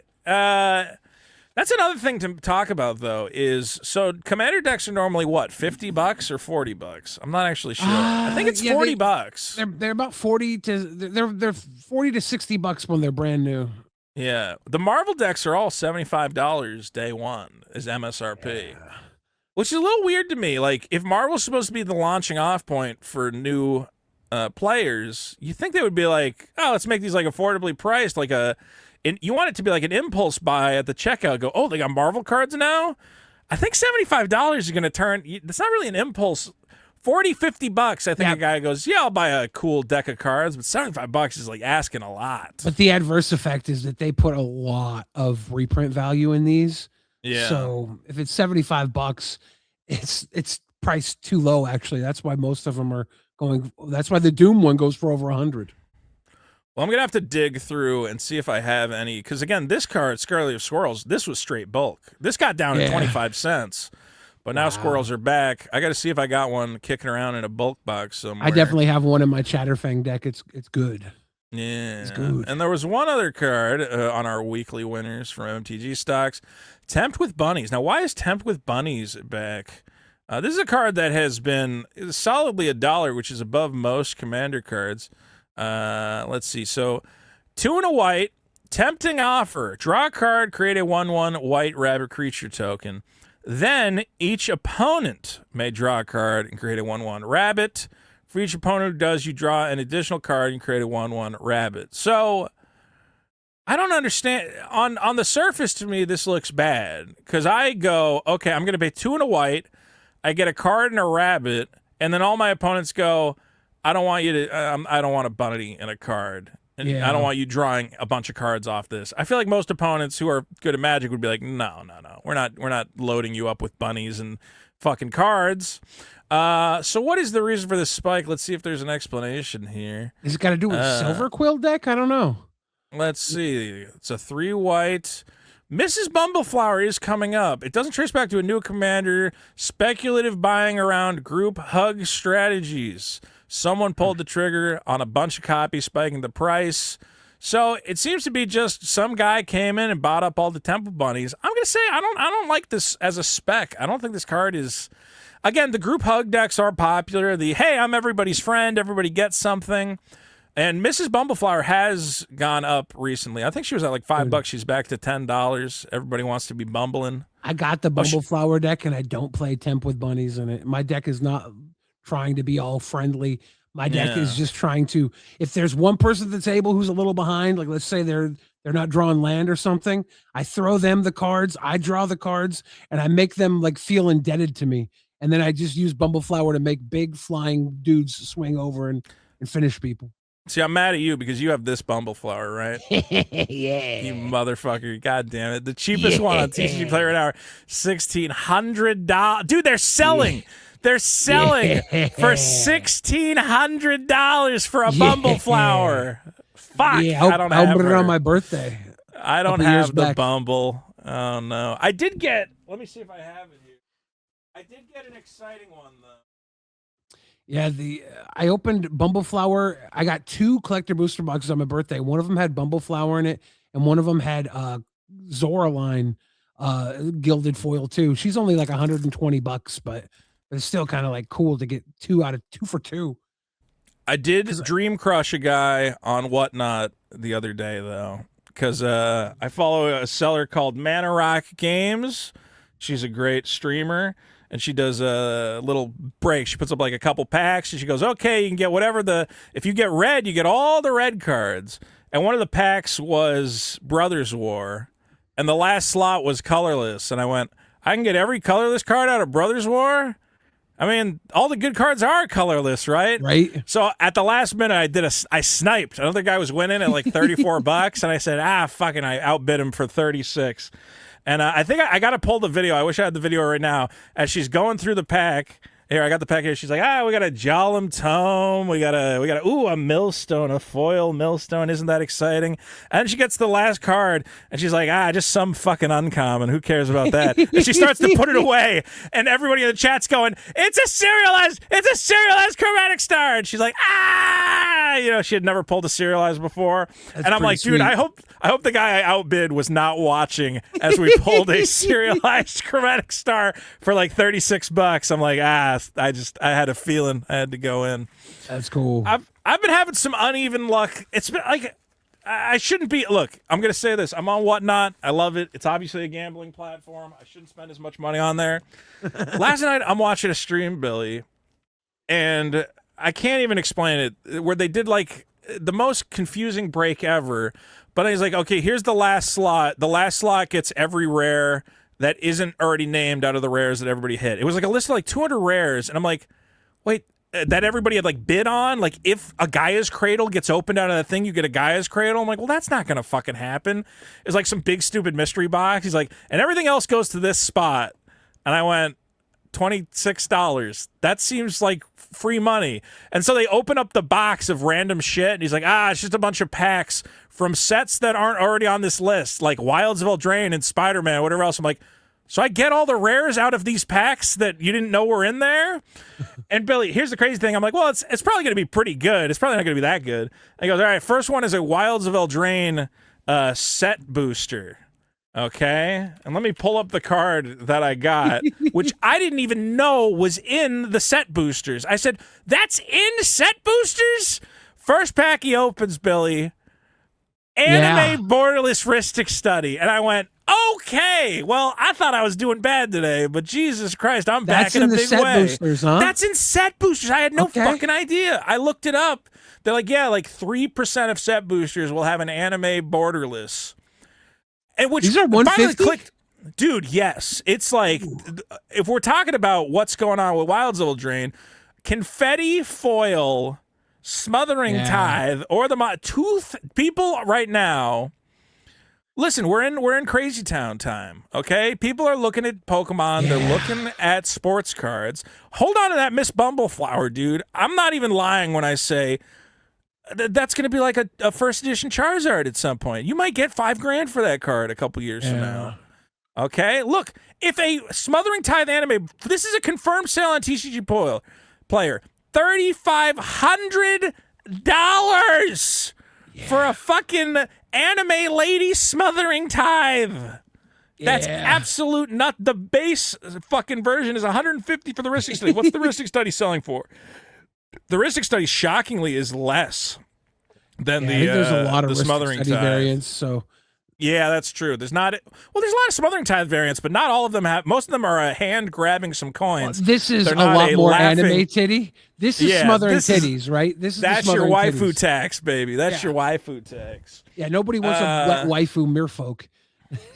Well, I always wondered. I was like, why are Wilds of Eldraine boxes so much? And I finally got my answer. I did not know you could get the anime cards out of them. That's like a complete blind spot in my Magic knowledge. So, guys, again, Billy, hold on to your Mrs. Bumbleflower.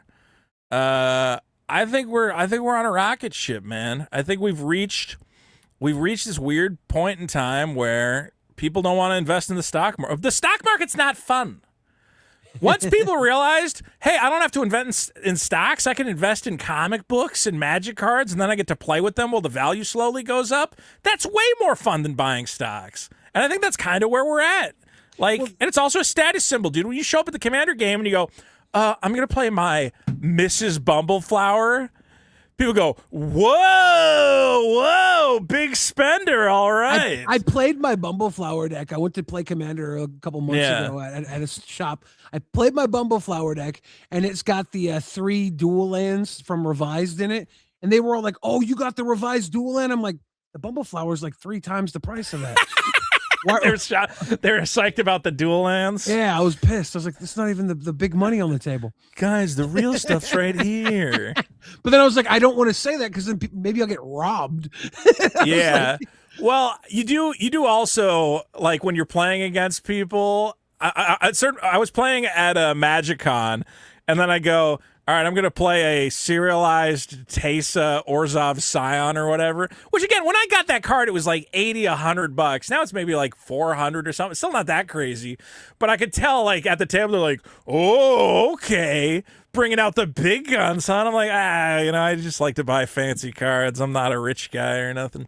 I was like, do I need to make my deck less expensive so I fit in with the Right? with the plebs, with the proles on the ground?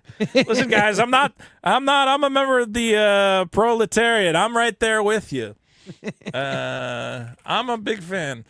Now, is there anything else to say about these spiking prices other than, guys, if there's a card you want, I think you should think about buying it now, especially Final Fantasy. If there's anything Final Fantasy you want, you might have actually already missed the boat. Might be too late. But yeah. might I be will too say late. this: if you look at the prices of the top 5 cards in Final Fantasy right now, they're not more than they were a year ago. They're they're within like $10 for the base versions. So if you want the base versions of the stuff, it's still very obtainable. The play boosters for Final Fantasy are going for about the same price they were a year ago. They're holding the $8 value. So you can get into the Final Fantasy at the base level if you just want the stuff, because these cards are very playable and they're going to be a part of Magic for probably ever, right? Like they're good commander cards. So still picking them up. At some point, they're not going to be readily available, even as they are right now. I'd say, don't FOMO on any base copies of Final Fantasy.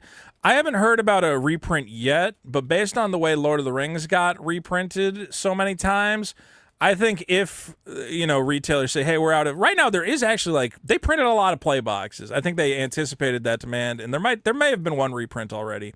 I think if it ever got to the point where retailers said, hey, we're out of Final Fantasy, and people still want it. When I run a stream and I'm selling packs, people go, oh, let me get a couple Final Fantasy play boosters. It's one of those sets that I think will be it's what happened with Lord of the Rings. Nobody wants to stop opening Lord of the Rings. They're just like, well, I might get another One Ring. I want another One Ring. I want another Orcish Bowmaster. But I think Final Fantasy will get at least one more reprint before they stop printing it entirely. I think Final Fantasy 2 is definitely going to happen. Let's be real. There's no possible way. And when they do that, it'll be the same thing as The Hobbit. You're going to have a Cloud bonus sheet. You're going to have a Tifa bonus sheet. But if you wanted a Surge foil and you can go to your local game store and they haven't updated their prices in the last week, maybe go, hey, how much is that Cloud? $200? Yeah, I'll take that. Why not? Something worth thinking about. Other things. Also, though, I will say, like the Lord of the Rings posters kind of snuck up on people. Really go through, look at your collection. I'm kicking myself going, I kept saying I was going to finish my extended art foils, and I waited for them to go up in price. If there's anything right now that you've been waiting to get and the price hasn't moved in a while, I think lock in now before anything goes crazy. And also now is a great time to lock in because everyone's distracted by the new thing. When the new set comes out, when the Marvel comes out, that's the time to go, hey, what was in Spider-Man? Spider-Man is a perfect example of a place to lock in. If there's anything from Spider-Man you want, the prices now are so low. Get a Soul Stone, get a Venom, get a Green Goblin. Even though the prices are going up, they're still totally reasonable. And that's the bottom line. Go ahead. We're gonna have more villains and more heroes in these new Marvel sets that come out too. So these villains and heroes right now, the Spider-Man villains and heroes are going up. They're gonna continue to go up when these new sets come out in the future too. This is the first wave of demand for the old Spider-Man. It's gonna happen 3 or 4 more times. Yeah. Well, dude, you definitely got to plan ahead. I mean, again, I really thought Merfolk, I still think Merfolk are coming around. I bought a bunch of Mind Spring Merfolk. I'm like, it has to happen. Lorwyn was such a disappointment to me, honestly. I really thought Lorwyn, I'm like, oh, we're going to see like Elf decks, we're going to see Merfolk decks, and they just really didn't do enough to support them. In this I'm hoping arena, the new Namor helps a little bit. In the arena pre-standard, I did see a Merfolk deck. The new Namor with the harmonized trio from Strixhaven. They make the brainstorm, and then Namor says, make a Merfolk whenever you cast a non-creature spell. So you make these brainstorms, tap the harmonized trio, you make another Merfolk, and you just start drawing 3, putting 2 back on top, and making dudes like crazy. You draw the cards, and you end up making a lot of Merfolk off of Namor and the harmonized trio.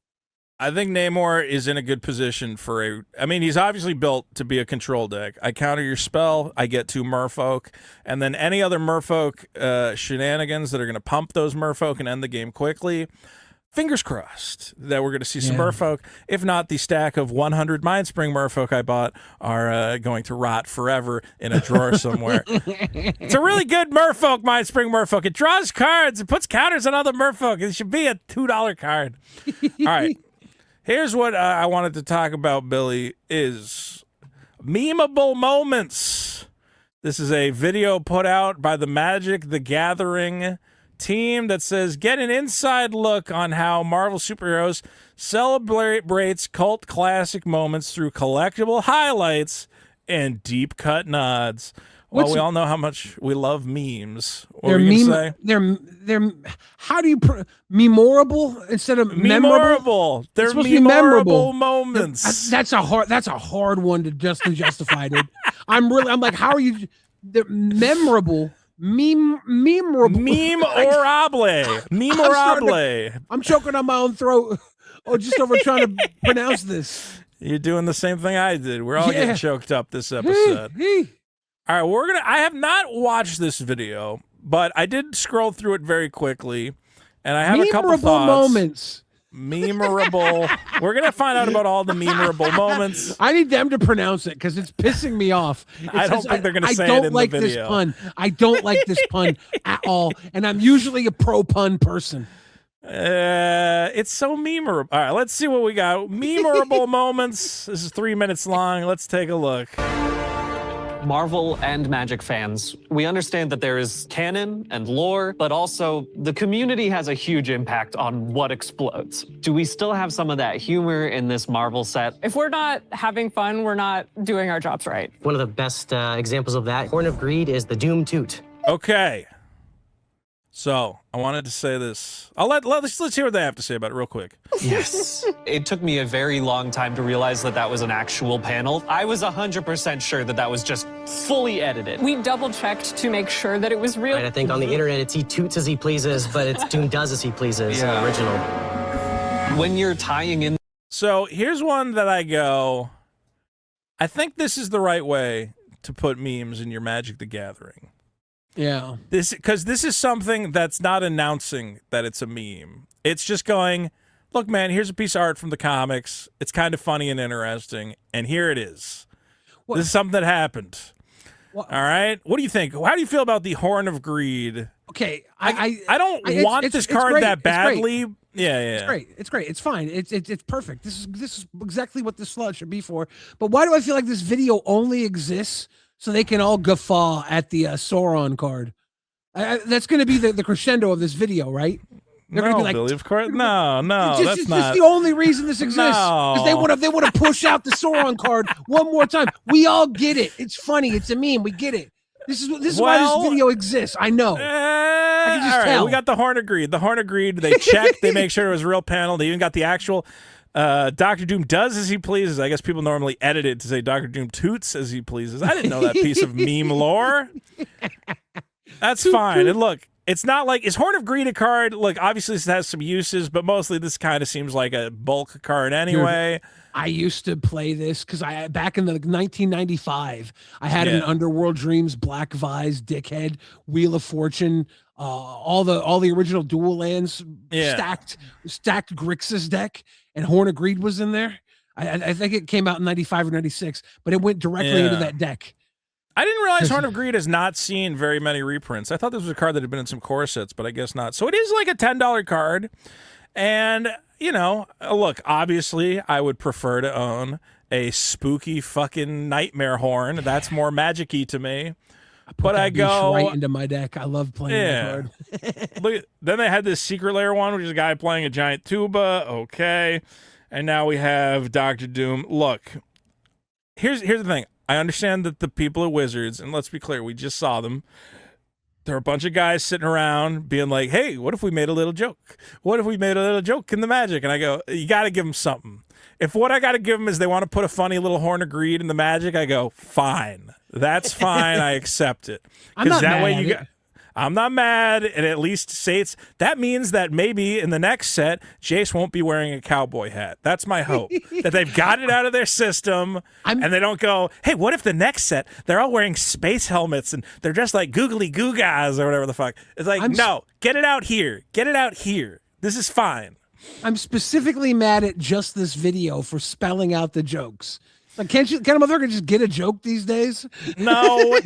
Explaining the joke. Well, that's, you know what? You bring up a good point. Let's watch more of this video, and we're going to talk about the idea of explaining the joke and how it destroys the joke. That was just fully edited. We double-checked. Sure that they work as cards. All right, here when we go. You're tying in these cult classics, how do you make sure that they work as cards, not just as jokes? A great example of that is Sauron Dino Devotee from It wasn't the Jumpstart. last one. It wasn't the last one. They got right into the dinosaur. They have to explain how smart they are for putting the dinosaur joke on the card. This was very important that you know how clever they all are. They need to know that reading the joke explains the joke. Isn't they that don't great? need to make a video for it. There's a famous panel that is Sauron talking to Spider-Man. He's saying how he can rewrite DNA. And Spider-Man's like, well, why don't you just use that to cure cancer? And he's like, I don't want to cure cancer. I want to turn people into dinosaurs. It's so great when you break down the joke and what it says on the panel. Thank you. And that's what the card does. When you enter the battlefield, you have two choices. It is cure cancer, gain 3 life, or turn people into dinosaurs. You turn a creature into a 5/5 dinosaur. Okay, so here's the point I want to make is, imagine this card came out, Billy, and this card said, whenever Soren enters a text, choose 1. Gain 3 life, or put a Saurian counter on another target creature, it's a dinosaur. And it didn't say cure cancer, and it didn't say turn people into dinosaurs. And then the community went, oh, and could discover the joke for themselves. They could go, wait, did they really just make a Sauron where the 2 modes are gaining life and turning things into dinosaurs? That would have been the tiniest bit clever. It would be a wink and a nod. Yeah. But instead of doing that, they spelled the joke out. They said cure cancer, turn people into dinosaurs. And I think that destroys the joke. It would have been way better if it was there for you to discover. I think it could be there for you to discover. It does kind of put it out there.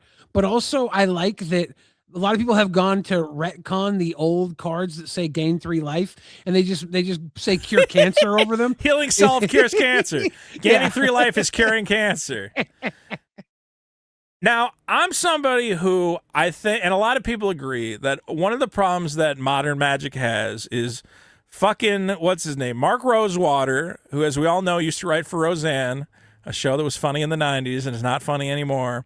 And all these guys sit around and they're making little jokes, and they're trying to sneak little jokes into Magic all the time. And you go, guys, you have Unhinged for that. You have Infinity for that. There's plenty of places. And you can make little jokes. I'm fine with Magic having a little bit of humor.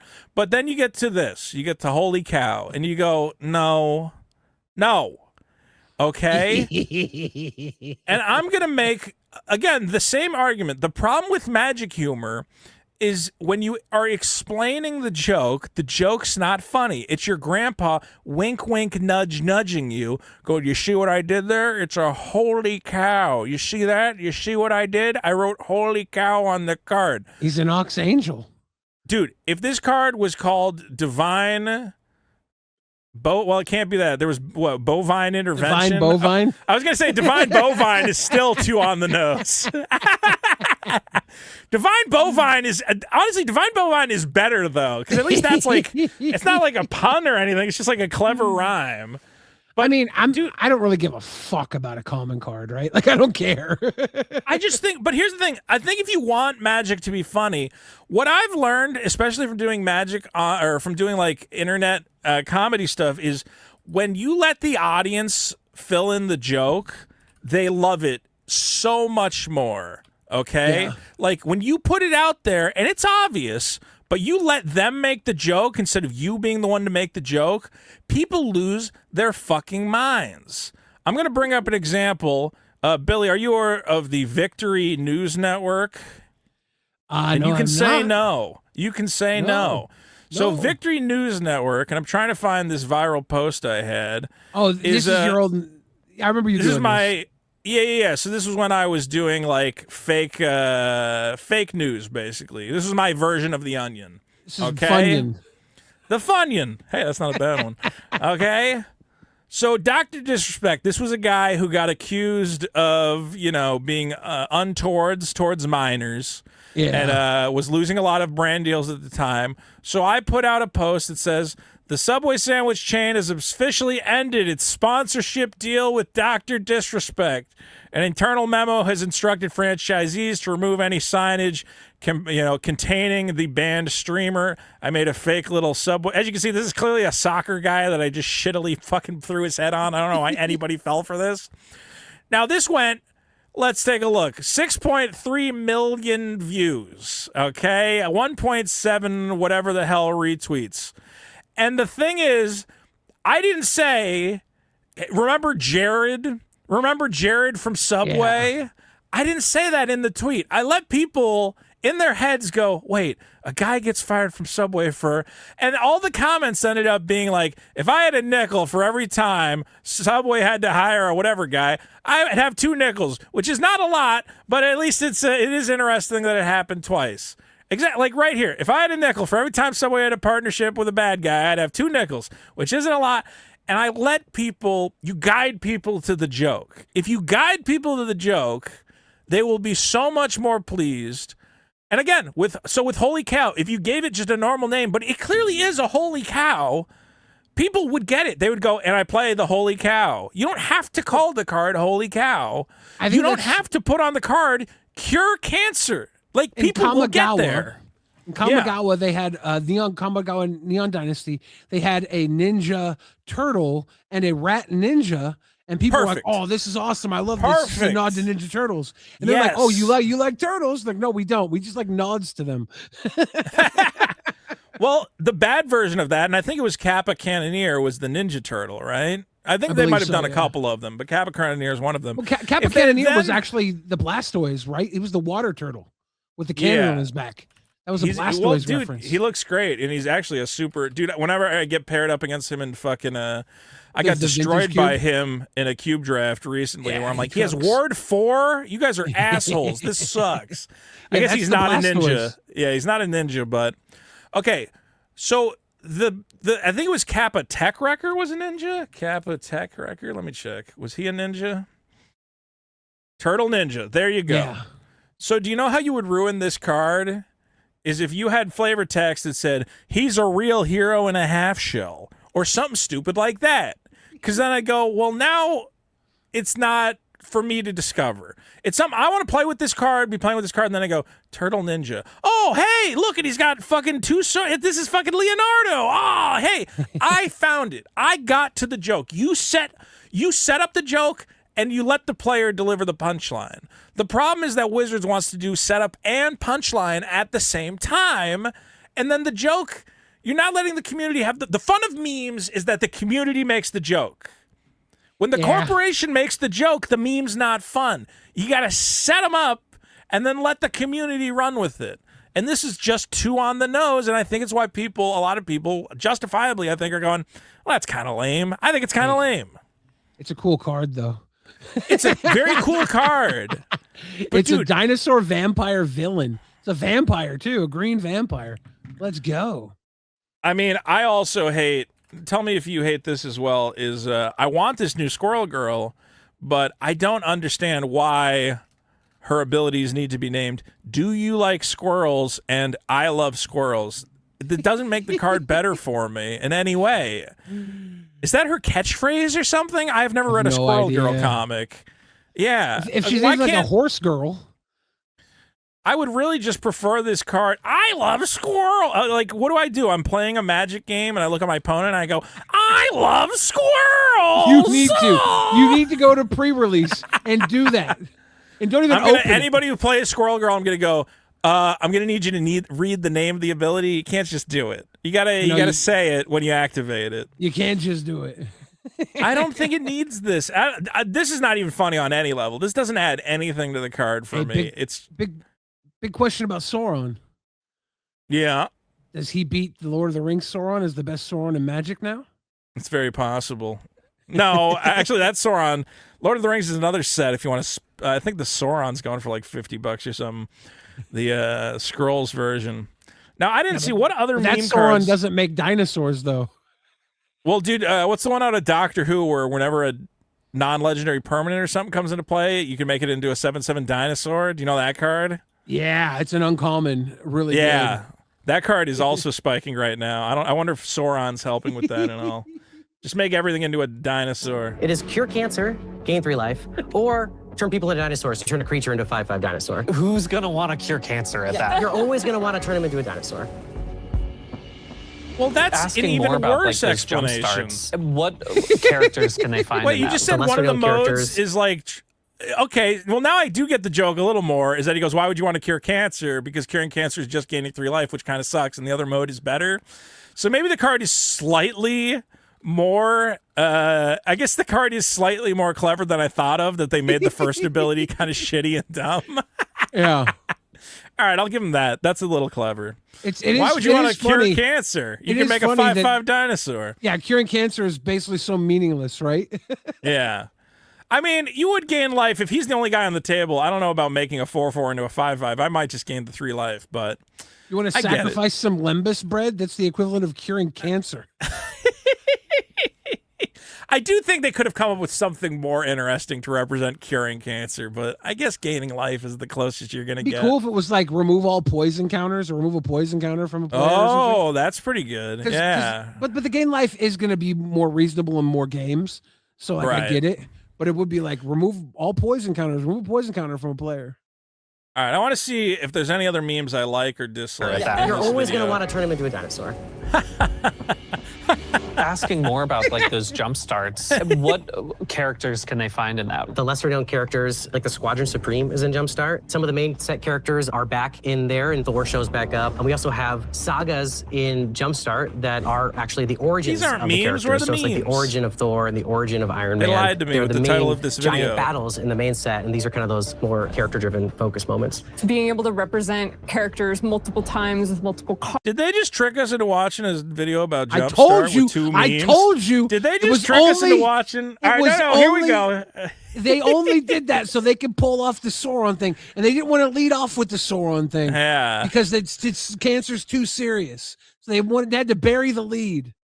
All right. Well, here's another little meme. Let's Use, see. like their own little corner to play it in. Lucky the Pizza Dog, who is in Jumpstart, but shows up on Hawkeye's boat. Does that count as a meme? Lucky the pizza dog? It's like Hawkeye's dog. That's I not love a how we meme. still can't get enough pizza. Dude. There's too much fucking. Again, you're overloading me with the. It's a superhero set. I don't need a fucking lucky dog. And there's also the Avenger Pets is in Jumpstart. I think it's a We little need much. more New York City based sets so you Yeah. can make like a New York City cube without any of like the Marvel actual characters in it. Just like hot Dude. dog cart and pigeon. If they did like a hard nosed New York City thing, and it's just like the jewelry district is a land, and it's Right. like New York City cop, taxi. It's like really boring, normal shit. I'd be like, I kind of want to play this set. I'm kind I of wouldn't into be mad it. at it if it was well designed. Dude, we should be the ones to make it. Let's make the New York City cube. Like, we'll just come up with fucking well, you already got hot dog vendor. What else is going on in New York? You know, you got what's the street where everybody sells bootleg bullshit? I used to know the name of it. You got fucking Chinatown. There's plenty of New York shit we could find. Little Italy. There'd be more pizza. Plenty of opportunities for pizza in a New York set. I'm not gonna lie. Mayor Mamdani could be our legendary. All the mayors get a card. There's Mayor Mamdani, Mayor Rudy Giuliani. Yeah, And Koch. baby. Eric Adams, disgraced mayor. There's Donald Trump would make an Bloomberg. appearance. Trump's got to be in there with Trump's Trump in there. buildings Trump's and in all that. Yeah. Dude, that's your 5 commanders is the 4 mayors and Trump. Oh, baby. We got a set right there. Postcard, right? These characters, these moments that fans really like and really latch onto show up in a lot of our cards, but Jumpstart's a really cool place for that. Oh, the pizza dog is in the fucking Hawkeyes boat? God damn it, there's pizza on more than one fucking card. It's Hawkeye's dog. But you didn't notice that when it blew up? I loved how this was like the big card that goes with the combo and nobody was complaining about the pizza. I was didn't like, see y'all the pizza. I just saw a guy with his bow. I was like, nobody's really mad. They're just mad because it's front and center. But nobody really pays attention. Because we got It's a little too much too, pizza, man. Pizza's not There's a that coffee fucking pot. funny. A dog eating pizza is not that funny either. It's not that Howard funny, the but Duck. it is present. It's very present. Pizza's everywhere. Yeah, all right. What are you talking about? I'm Italian. I don't just have pizza lying around my house. I got one frozen pizza in the But you're not freezer. just Italian though. You're also fat. And Italians Yeah, are known that's for true. noodles, and they're known for like 4 things. All right, Got Howard the Coles, Duck's on a got card. I Coles. didn't realize. Let me. Yeah. What is Howard? Collector's case. He's got a This one I collector. would have- Yeah. No, this is okay. This is again. I wouldn't consider this a meme. It's just like a nice reference. Like, yeah, we saw this, and again, it was a nice reference in Guardians of the Galaxy when the collector was showing off his collection. Howard the Duck's just chilling in there reading newspaper. I'm like, yeah, that's great. At one point, I did a video. Me and Andy Signore, we interviewed the guy who was in the Howard the Duck costume. He's a midget really? guy, Ed Gale. Yeah. And then, like 6 months later, he got busted by one of those predator poacher channels. Oh. And yeah, but here's the thing, dude. He's like in a wheelchair, and he's not all the way there. So they're like, you know, he is like a gay gentleman or whatever, but he's like almost elderly at this point. He's like 4 feet tall, and he's got like an oxygen tank everywhere he goes. And I go, I don't think this guy was a threat to children. I think you just popped up in his, fucking DMs, and you were like, "Hey, sexy," and he just is. I don't Like know- it was I don't like a know, 'cause weird situation. The other Howard the Duck was the other guy, the bad guy. The in it. voice. Oh, okay. Yeah. The bad guy got the bad guy got fucking popped too, right? The guy The from, bad guy from Howard the Duck did? Yeah, it was the I don't Ferris even Bueller remember. or whatever. The teacher, Was the it principal. The Ferris Bueller principal? Was he the bad Yeah, guy from in Howard the Beetlejuice. Duck? I'm pretty sure. Yeah, Yeah, yeah. Beetlejuice. If it's the same guy, that guy definitely got hit. Yeah, man. I remember they did the new Beetlejuice movie, and people were like, "So you gonna have that? You gonna talk about that guy?" And they're like, "No, he's not in the movie." So Yeah. Howard the Duck. I mean, this is not a meme expected though. So this to is show fine. up in the collector's case, but the rightful place for him, I think. Yeah, the collector found him and just is like, this is unique. We should put him right here. You're fans of this. You want to put in the memes. So why would you not include those in the set? Everybody is having so much fun with this, sneaky little Easter egg. Yeah, stop. We don't need. See, this is the thing, man. Easter eggs are fun when they're done in like moderation. Like when there's 1 or 2. It's cute. The Easter egg culture was not supposed to be every fucking card is a reference to something we've already seen, or remember this happened, remember. It just becomes like this fucking overload. Remember Outlaws of Thunder Junction also had a Roadrunner card, and a werewolf. What was it? There was a Roadrunner and was it a fox? Coyote. There was a coyote and a Roadrunner card. And it was like, coyotes can't be blocked by roadrunners or something. And I'm like, you guys are getting too cute with this shit. It's not necessary. Eggs. Do you remember there was like Rock Lobster and Paper Paper Tiger and Scissor Lizard from like Yes. the old Unset? And that was an unset. And I have those no were- problem with that. those That's were cool. cool. Yeah, those. I dude, want to make a unsets are Dan Dan fun. with those. I want to make a Dan deck with those as the creatures. Dude, Dan, I've been there are people designing other Dan where again there are only whatever. I have an Ornithopter cube that I've been slowly adding to, and it's super interesting, dude. There's so many cards that are normally like absolute trash, but when the only creature in the cube is Ornithopter, it's like return to your battlefield all permanent cards in your graveyard. You're like, well, all my Ornithopters are coming back. Tempered Steel artifact creatures get +2/+2. You're like, oh, here come the Ornithopters. So yeah, stuff like that is really cool to design for. I hope I can finish this. Actually, you know what the problem is with trying to build an Ornithopter cube is a lot of people are building Ornithopter cubes. So the ability to get authentic antiquities. I'm lucky I bought these like right when everyone started making, but I don't think I have enough. I don't know how many I need for an Ornithopter cube. But dude, for the longest time, Ornithopters were like a quarter, and now people are building Ornithopter cubes and they're up to like $1 or $2. And I'm like, no, I need a couple more. The one I saw, the first guy who did an Ornithopter cube, every time your Ornithopter wins a game, you like add a tick mark to it and sign it or something. So his cube is full of like every winning Ornithopter has like tick marks on it, which I thought was pretty cool. Cool. All right, let's see what the memes here. Because the set is so expansive, there's so much room to play it. Things like Thanos Copter and Bob, expensive. Our favorite. Okay, I'm gonna say Thanos Copter should not be here. This is an example of going a little too. Look, this is the same problem I had with TMNT.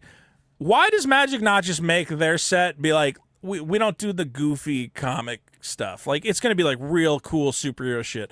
I think that Thanos Copter is like the level of like, oh, well, is Thanos like actually collecting all the soul stones and threatening all the heroes? Or are you going to do like 70s shit where he's driving around in a helicopter?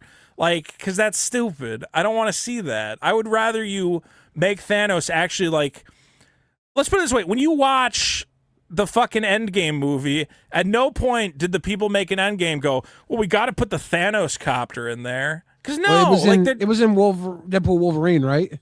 Was Deadpool and Wolverine had the Thanos Copter? I didn't see it. I'm pretty sure the Thanos Copter was in the wreck area of like the like all the discarded stuff, the wasteland. Yeah, pretty That's sure. fine. Yeah, okay. Yeah. I feel like Magic should remember, and this is something people have been complaining about. One of the complaints about the Marvel set is other Magic sets are kind of trying to tell you a story.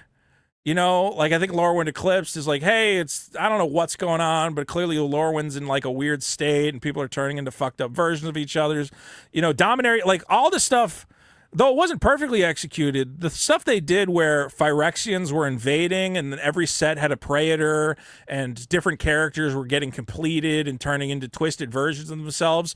You're like, oh man, I'm following a story here. Okay, I'm not following it that closely, but wow, Nissa is evil now and Jace is evil now. Something's happening. The Marvel set, I don't think there's any plot line associated with it. Same with Spider-Man. It's not like... And in this set, the Avengers are facing off against their greatest threat, and every card shows them preparing, you know, the fucking whatever's, Kang's invading, and Kang's doing this. It's just kind of an all-star assembly of, here's a Marvel character, here's a Marvel character, here's a meme, here's a Thanos Copter, and none of it is connecting in any meaningful way. Do you get what I'm kind of saying there? Yeah, I get it. It's I don't think they're going to be able to connect meaningfully because they don't design that. They're very linear in their design space. And this is one of those situations where they're like, oh, this reference, let's put it in the set. And it's that I don't think the team is that crack. I think if they did a top-down design, if this wasn't called Marvel Superheroes, if it was called, you know, Marvel Superheroes, The Attack of Doom, and every card was like Dr. Doom's evil plan, you know, what Dr. Doom's doing. Or it's like, you know, Baxter building under siege, and we see a bunch of Doom bots attacking it. And I go, oh, there's like a little story going on here. There's story cards. It's not just, remember Iron Man? Remember She-Hulk? Remember Ant-Man? And I go, well, what are they doing? Like, why are they... let's be clear. Final Fantasy didn't have a connecting thread. Lord of the Rings kind of did, though. Lord of the Rings had story moments from Lord of the Rings. You know, it was like the hobbits leave town, the attack on whatever the fuck. I think Lord of the Rings is more concise than all of Marvel, right? Yeah. Dude, the Lord of the Rings set was actually probably the best way to handle it, is that it jumped into the story. It wasn't 18 different, like Final Fantasy had the problem of how are you going to tell a story? It's 18 different Final Fantasy franchises. All these characters don't interact with each other. Fuck it, just do whatever. Lord of the Rings was perfect, you know? It was the attack on Minas Tirith and the fall of Gilgalad and, Gandalf fucks the hobbits or whatever the fuck. I don't remember what happens in those books. What? That's in the second one, right? He goes, Push the Frodo, keys, for God's I have sake." to see. I've come up with a new way for you to hold the ring. If we put it around the base of your penis, it perhaps the energies will be stopped by your hobbit balls, and it will not corrupt you. Remember You're that the man happened? now, dog.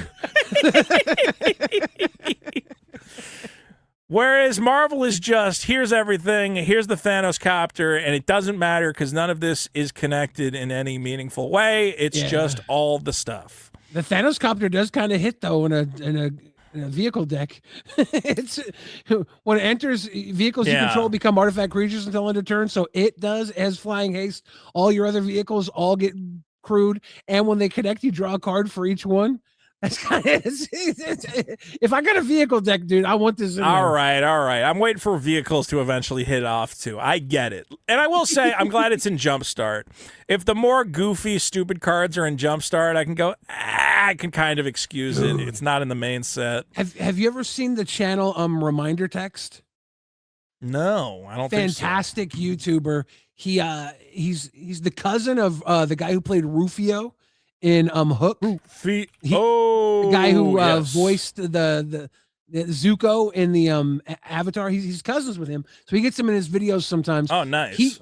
He made a vehicle deck with the mono green Jumpstart elf.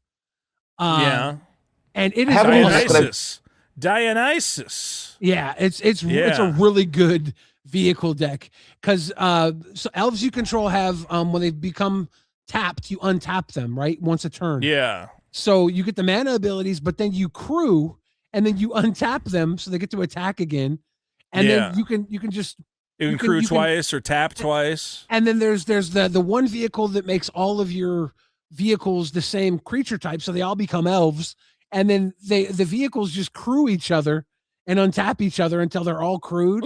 It's like a fun mono green vehicle. So it's deck. Mono green? Interesting. Yeah, he builds cool. really fun decks.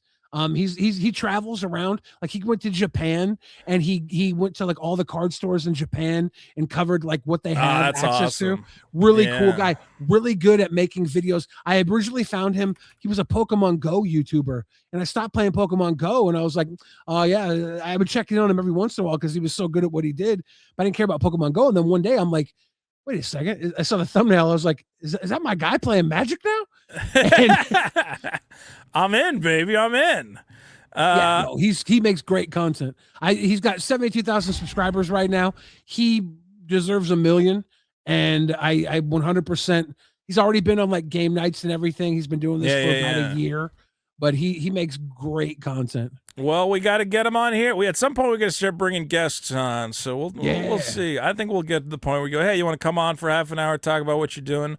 I went to Japan's best magic. I might have watched this one actually. I went to Japan's best magic shops. He did an early interview with Adam 22 on the No Jumper podcast back when the No Jumper podcast was still like doing like huge YouTubers. It really fell off, man. Huge. It really but fell it was like off. It would bring on like YouTubers and stuff. It was a totally different I went on No entity Jumper at one point. Did you know I went on there? Dude, I went to Adam 22's birthday party. I was like, this is awesome. But I like him. I like him. I like him. I tried to convince him. I saw they like posted a video about Pokemon cards, and I like reached out. I'm like, hey man, if you ever want to do stuff about like cards and shit, like have me come on. We can talk some shit. I should send him a message. Yeah. I heard he might be getting divorced or something. I don't know. That was all. That was fake. It was one of the. There was somebody who was stalking them that was filing for divorce reports in Lena's name. And then, oh my god, there was a news report that called and was like, "Is it true Lena's getting a divorce?" And Lena was like, "Yeah, tell them we're not." And he's like, "Wait a second, let's just let them think we are." Yeah, let's have. And then fun Like the internet started talking their shit, and then they made a ton of money off of it. So, whatever. I don't know what, dude. It's so weird that like these guys, like No Jumper used to get like 1 million views on like every fucking video. I don't know what happens. Does everybody just always move on to the next thing? I don't know if it's everybody. It's not terrible. 64,000 from 5 days ago. But also, YouTube changes up the way that they operate too. So the content, the algorithm will fuck you. Yeah. The algorithm does change every 9 months or so, and if you're not following with it, it's rough.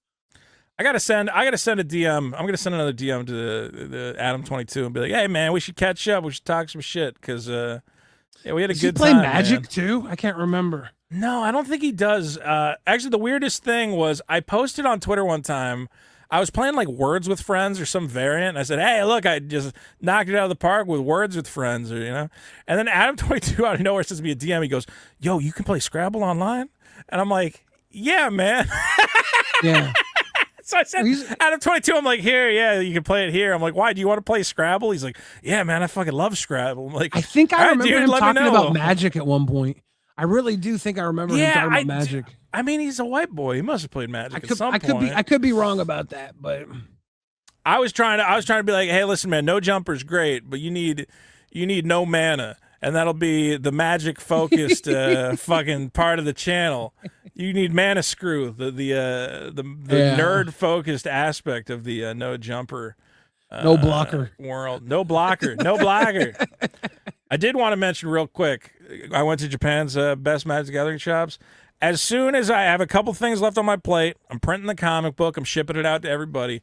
As soon as I got no responsibilities left in the world, Billy, I'm going to Japan. Because right now, the yen used to be 1-to-1 with the dollar. It used to be $1 was 100 yen. We're now at the lowest point possible. We're at 62 cents to the dollar. Japan's half price. And I'm seeing guys going to Japan buying Magic singles for nothing. They're getting them that cheap. Yeah. So if you're looking for some cheap singles, some cheap product, maybe grab some Japanese stuff. That's especially the U.S. stuff doesn't sell as well over there because they don't use English as their first language, Although I saw Japanese guys opening, I think it was English. I think they were opening Japanese collector boosters, but the comic foils were in English. So if you can get a Japanese collector box, if you're only chasing those comic book treatments and you see a Japanese box for cheaper, and all you're interested in is trying to pull a Thanos, and I actually think the Soul Stone would probably, I don't think they're going to do a Japanese Soul Stone or Mind Stone, not the Thanos one. Probably the regular ones in Japanese, but I think the Thanos one might be such limited printing. That might also only be in English.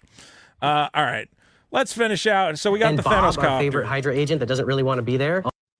I got no problem with Bob. Bob seems fine. Also shows up in the set. Yeah, he's just there for the benefits. See, because Bob yes, to me, we have the drama. Here's the difference. Thanos copter is something that I go, this is clearly from the 70s and stupid. Bob, I go, this is modern. You could have a fucking Hydra agent who hates his job. That's great. Yeah. I got no problem with that. You want to be there? Also shows up in the set. Yeah, he's just there for the benefits. Yes, you have the drama. We have the high stakes, but like. No, you don't have the high stakes, though. See, that's what I want to say. What high stakes? There's nothing going on. Dr. Doom, the only thing Dr. Doom's doing is going, I'm Dr. Doom. There's no story or anything. He's got a plan. There's plans. There's no card that's like the death of Franklin Richards as like, fucking stretchy arms is holding him and going, "My son, my beautiful boy." There's no stakes here. What are you talking about? The whole thing is goofy. That's part of the problem with doing meme cards is it's not like something else is serious is going on to balance out the meme cards. The regular cards are already just guys going, "I'm Captain America, wahoo, wee, wah." Nobody's bleeding, no one's dying, and there's no one's getting their shoved in a refrigerator or having their mom get blasted with a cosmic ray. Oh no! This set is lower than PG-13. This set is G-rated. Like superheroes are people, and there's so much fun that these characters can have. They're already having including fun. Humor is vital. What are their example? Yeah, more fucking okay. Here's the problem. Their example of humor is: what if there was a dog and a bird? What if Doc Samson was a super psychiatrist? All right, heroic. What if they were all eating food, making food tokens? Yeah. It's just a Shawarma. little piece of joy, you know, consolidated onto a little magic card just to make you laugh. I don't need joy. Here's my joy for magic cards is getting a $25 anime-ristic study. That's my joy. So just put more fucking rares in the packs and send them directly to me. Just to make your friends laugh. We're here to have fun. That's the whole point of this. So including memes in our cards, like, yeah.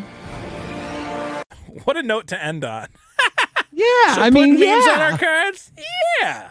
Told you this video was some bullshit just to show off the Sauron cure cancer meme. This is all this was. Yeah, was. they're really. It's the proud, smug satisfaction behind of just putting it out there. Okay, there's a couple different ways you can put it out there, but it's also a thing. If you make something like that, don't say anything. A comedian, after he makes a great joke and everyone laughs, doesn't walk around the bar afterwards going, "Hey, remember when I made that great joke?"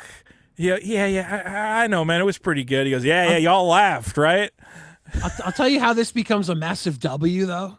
Yeah. If New Rockstars sees this and copies the video, it says the new Marvel Magic the Gathering set came out, and they actually got really deep in the comic lore. Right here, look, Sauron, Dino devotee. He doesn't cure cancer. He makes dinosaurs. That's a direct reference to this. Like if they spread out on a new platform, like if someone picks this up and runs with it, then I guess W, right? You are kind of stealing from the short creators by doing it yourself. Let us make the fucking shorts about, did you know this magic card is a reference to a classic Marvel comic book? I don't know if you knew that. I saw so many creators that did. So many. Yeah. Again, if you want to see the value, I love this guy, Saffron Olive. He's great. Yeah. So he's going to go through. He has the box price at $500. Again, they seem around $475, $450. Let's see. Did he make profit? He got close based on pre-sale. Oh, he got a foil simulacrum synthesizer. Does that not? But here's the problem is, look, he was at $89. Arch enemy is the Serpent Society. So he's valuing that at $40. What are the pre-sales at for that card? I want to know. Is it a $40 pre-sale? He counts his prices a little lower because the prices always drop from when he does his videos. So he does them a little lower. I was like shocked. I mean, it's possible. Let me see. Is the foil going for $40 on that card? The base card is 16. See, the foil's already down to 30. So the problem with doing these videos about trying to get the prices and what the actual value of a collector box are is that his first box, even with inflated prices, he was down $35 at the end of the box. I would say with current prices, he's probably down $100. The prices are 30 right now because people are opening 123 boxes trying to get the Soul Stone. Yeah, and they're going to keep doing that. For a while until they run out. I don't know, guys. At the end of the day, and I think this is what I would end on, is I'm not buying one of these. Are you buying one of these, Billy? Probably not, no. He got 5 boxes and not one of them had over $100 extra value. Yeah, dude. That's the other thing is like there's not even one box where you go, the variance should be every once in a while you get a box that's like, hey, that was a really good box. I remember one time I got a double Masters box. It had a Force of Will, it had a Mox Opal, it had a Chrome Mox, it had a doubling season. I went, this is the greatest day of my life. Because again, the box was like, whatever, low enough. But now the price of the boxes is inflated so much that I don't like where collector boxes are at. And I don't like the Marvel. I don't understand why they go, well, because the Marvel license. And I go, but the Marvel license isn't providing more value to me. Yeah. Like the price of the singles doesn't, it's a Marvel card, so it's worth an extra $3 or $4. It's just, that's money you got to pay for the license. Why are you handing that cost off to me and making it even harder for me to make a return on these boxes? Well, usually when the boxes are more expensive, the cards retain more value. The problem with these is when the majority of the value is in the Thanos Soul Stone or it's basically the Thanos Soul Stone because you're not going to get the Cosmic Soul Stone. And here's the box he's going to make good value on. It's going to be the box where it looks like he got a Black Widow comic cover and an Iron Man comic cover. But as we saw, the odds of that happening, again, it's you get 1.1 in a box. So that means out of every 12 boxes, you're going to actually hit that value. You might get a box with 0 of them, I think. No, you can get boxes with 0s of them. I know a lot of people who have. Oh my God, I would just jump off a building. I would go, why? Why did I buy this fucking thing? That guy who got 2 in one box sets the next box up to possibly have 0, right? I guess. I mean, at the end of the day, it really. And here's why I would just buy singles for this set is, unless you're a Marvel guy who you really want everything, you're going, I want the logo treatments, I want the comic covers, I want the Jumpstart cards, I want the Commander cards. Me, I look at this and I go, I want a couple of the comic covers. I don't want all of them. A couple of the logo cards. I'm the kind of guy who, like, I don't want a full set of everything. There's just like a couple different cards that I go, oh, that looks cool. I do think that would look cool. I would put it in a deck. The only reason to get a Commander deck, look, he says that he has the Black Widow at 150. I think the Black Widow is selling for like $80 at this point. She's not. Is that, it? I thought I saw Let's it take- at 200 at one point, but Let's maybe see. I'm tripping. Black Widow Super Oh Spy shit! Yeah, is down to $60. and I've seen this played a couple times in the pre-standard on Arena. Yeah. I've seen No, people she's playing not. it. She's actually good. Like she's a cheap creature. 1 in a black for a 2/1. When she deals combat damage to a player, they exile cards from the top of their library, put a +1/+1 on Black Widow, or cast that card until end of turn. The only problem, she has menace, so she does have evasion. Yeah. So she's a little menace attacker that has a little built, almost like Bob. She's almost like a Dark Confidant that has to connect and cast your opponent's cards. But she gets so she's bigger. solid. But if you're watching this video, which, let's be clear, only uploaded 7 days ago, and you're going, oh, hey, it looks like you can make money on these boxes because you might pull a $150 Black Widow. No, you will pull a $60 Black Widow. Damn. So whatever prices, I would love to, you know what would be great is after he made these videos, if a week later he said, here's the same video with the updated prices and sped up. Or not even through the whole video, just going, hey, we're going to take, here's what it was, here's what box prices. Now, a week after release, let's see what the actual values are at now that these things hit. Because you look at this, again, he's going to get to the end of this box, and he's going to say he's in profit. He thinks he's $100. Does he think he's only $100 in profit? Okay, so that means he lost money because the Black Widow was overvalued by $100. That means his box broke, either broke even or he might have sold them at pre-sale prices. I don't know. Yeah. So, again, I think, and this is why when my buddy was like, should I buy a collector box? I was like, bro, if you got $400, I mean, I want to see where the prices land, but I'm going, I'd buy a Black Widow. I could buy one collector booster. Right now, a collector booster is like $60, $50-$60, which is crazy. I could buy one collector booster and hope to get the Black Widow, or I could just buy a Black Widow. Okay? My dad used to smoke crack and do scratch tickets until like 4 a.m. And that's the episode. No, I'm just So like these are my crack and scratch tickets, right? Like absolutely, dude. And scratch tickets are look. If you want to play scratch tickets, I get it, man. Scratch tickets are fun. I just think Magic was already scratch tickets, and they were like really reasonable scratch tickets. I really enjoyed scratching fucking Bloomborough packs at $40 or $30 a piece. Thunder Junction packs at like $25 for a collector pack. Those were some great fucking scratch tickets. But for me, the scratch ticket era is over because I'm like, dude, if I really wanted, why would I spend $400 on a collector box when the treatments I'm most interested in, I could get 4 of them? Okay? I could buy one collector box at $500, or I could get Daredevil, Bruce Banner, Tony Stark, Shang-Chi, and King T'Challa. And I would be way happier with that than opening 12 packs and hoping to get one of the ones I want, you know? Yeah. I think we're again, I'm buying singles. Like I'm a singles boy. I never thought I would be a singles boy. I thought I was a pack cracker for life, and they finally broke me. They finally figured out how to break me, and the way to break me was to have $500 collector boxes. And I said, I'm just not that much of it. I'm a gambler, but I'm not that much of a gambler. I don't like losing money when I open a pack. I'm not mad at it. Let them open the packs. We buy the singles. Yes. The fact that I still want to buy the singles means something to me. If I didn't care about it at all, then I'd be a little worried. Because there's many times where I stepped away from Magic since 1994. There's been many blackout periods where I'm just gone for 5 years, you know? We're in a very comfortable place right now, okay? Again, I think $100 for Captain America is the most comfortable place we can be. Those of us who don't want to gamble, we can go, I really want that Captain America. $100? Yeah, okay. Well, what's what? You know, half a day of work? Sure. But I get a cool Captain America for my deck. I think where we're going to run into trouble is if we ever get to this point, okay, where you go, I just want an Umbreon out of the new Pokemon set. Oh, it's $1,100 for a damaged fucking Umbreon. Okay? If we get to the point with singles where every card is a motherfucking $300 lottery ticket, then we're going to be in a bad place. But Magic's not there right now. All of you who are collecting Pokemon are absolutely fucking insane. Just stop. I will say, there is a point at which you're priced out of your collectible. And you got to sit down and go, do I need more Pokemon cards? Really? Okay? Because when I see Pokemon people and they're going, I can't get Pokemon cards everywhere. I got to camp outside Best Buy. I got to camp outside Target. And I go to those people.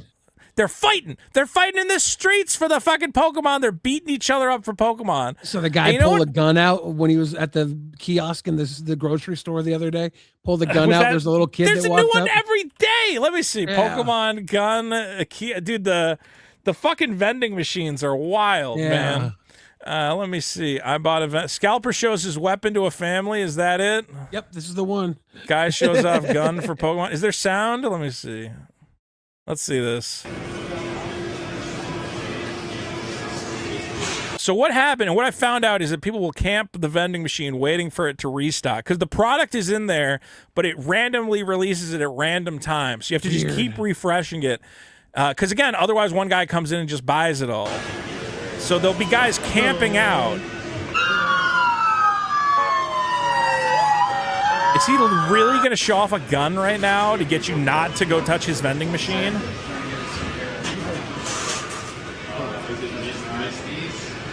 Scalper shows his weapon to a family.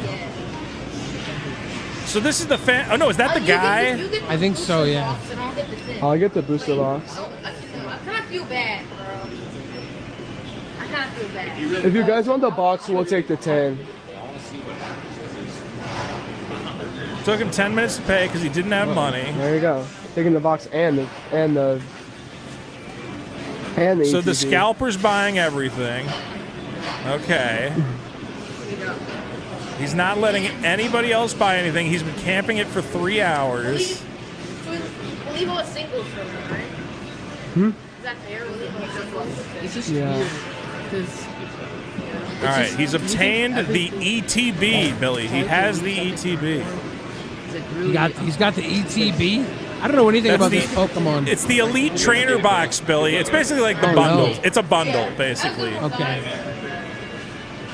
So he bought a bundle. He might have bought it. It looks like he bought a whole booster box. So he's happy. He's gonna leave, right? And well, I think he pulled the gun out earlier. So he was just kind of like flaunting it to get them to like leave him alone. Yeah. For a second there, he was like, showing because they off. were gonna watch. Because here's the thing: I watched another video with these scalpers. I put it on my YouTube channel. Yeah. And what happens is like they have like a thing where they're like, if you don't touch the machine for this amount of time, then it'll restock quicker. So he's probably like, yeah, don't you touch that fucking machine. If you touch that fucking machine, you're gonna fuck up the algorithm. Oh wow, dude. They beat the shit out of each other. One of our customers this guy cost for him the Pokemon card. Oh, there you go. This guy cost some dudes over the Pokemon vending machine. This guy with dreadlocks was there first, and then this guy with the hat comes up and tries to become first in line. Basically, they're trying to claim their spot in line for when the person comes to restock the machine, and then they can buy all the products before everyone else. Here's the point I wanted to make, and I got to look. Guys, if you get to the point where you got to beat people up for your chosen collectible, you can just collect other stuff. You don't have to collect Pokemon cards, okay? I've been collecting the Invincible cards, Billy. Have I told you about this? No. I did I'm see collecting a picture of you getting a one. What do you see? Though. I got a one of one Mauler twins coming. You want to see my other one of one? Oh. And here's the best thing. Do you know who's fighting me for Invincible cards? Nobody. I'm one of 5 people on the internet who cares about these fucking things. We have a small little like Facebook group where people go, oh man, you got Duplicate on the blue parallel. I love fucking oh, you got Monster Girl. Okay. So here's my one of one duplicate blue parallel. This card is maybe worth $80. It's got a little cutout from the comic, and it's not even that cool. Okay? It's a random cutout. It's a 1-of-1 duplicate. And you know what? It brings me joy. Yesterday, you're right. I was in a break yesterday. Again, they do the character breaks, so you get a random character from the show, and then you get all the cards of that character. And they do them in order. So it was the 7 top spots, got to pick an order. They spun a wheel. I'm like, all right, I want Invincible. And they're like, and Invincible goes to this guy. I go, fuck. All right, well, at least I'll get Omni-Man. And they're like, Omni-Man goes to this motherfucker. And I'm like, well, at least I'll get Adam Eve. And they're like, Adam Eve goes to this guy. It got down to the last 2 slots, and it was either the Mauler twins, those 2 blue guys. Do you watch Invincible at all? I haven't seen. You got to watch Invincible. It's pretty cool. I do. But the Mauler twins are just like these 2 doofus villains who they're like a part of the show. I don't even think they're in the most recent season. They're like a forgotten character. And they're like, you can either have the Mauler twins or Rexplode, who died in season 2, and he's also gone. And most of the time I would go Rexplode, but I went, I got a lot of Rexplode cards. Let me go with the Mauler twins. And I got a 1-of-1 Mauler twins gold parallel. And I went, all right, this is, and you know what's great? Again, nobody cares but me. I don't have to go wait outside of Target to get fucking Invincible cards. I can just buy them. And it's the same thing with Magic. If you find that you're breaking your bank on the new set, you know what's cool about Magic? There's so many Magic cards, you can just start collecting old cards. You can say, I'm going to collect cards from the dark. Like, you don't have to get the brand new. Same with Pokemon. If you're into Pokemon, there are so many cool Pokemon cards. You don't have to collect the brand new set. You can go back and collect old Pokemon sets that have a lot of cool cards. Here's my 1-of-1 Mauler twins. See, 1-of-1, the gold foil down there.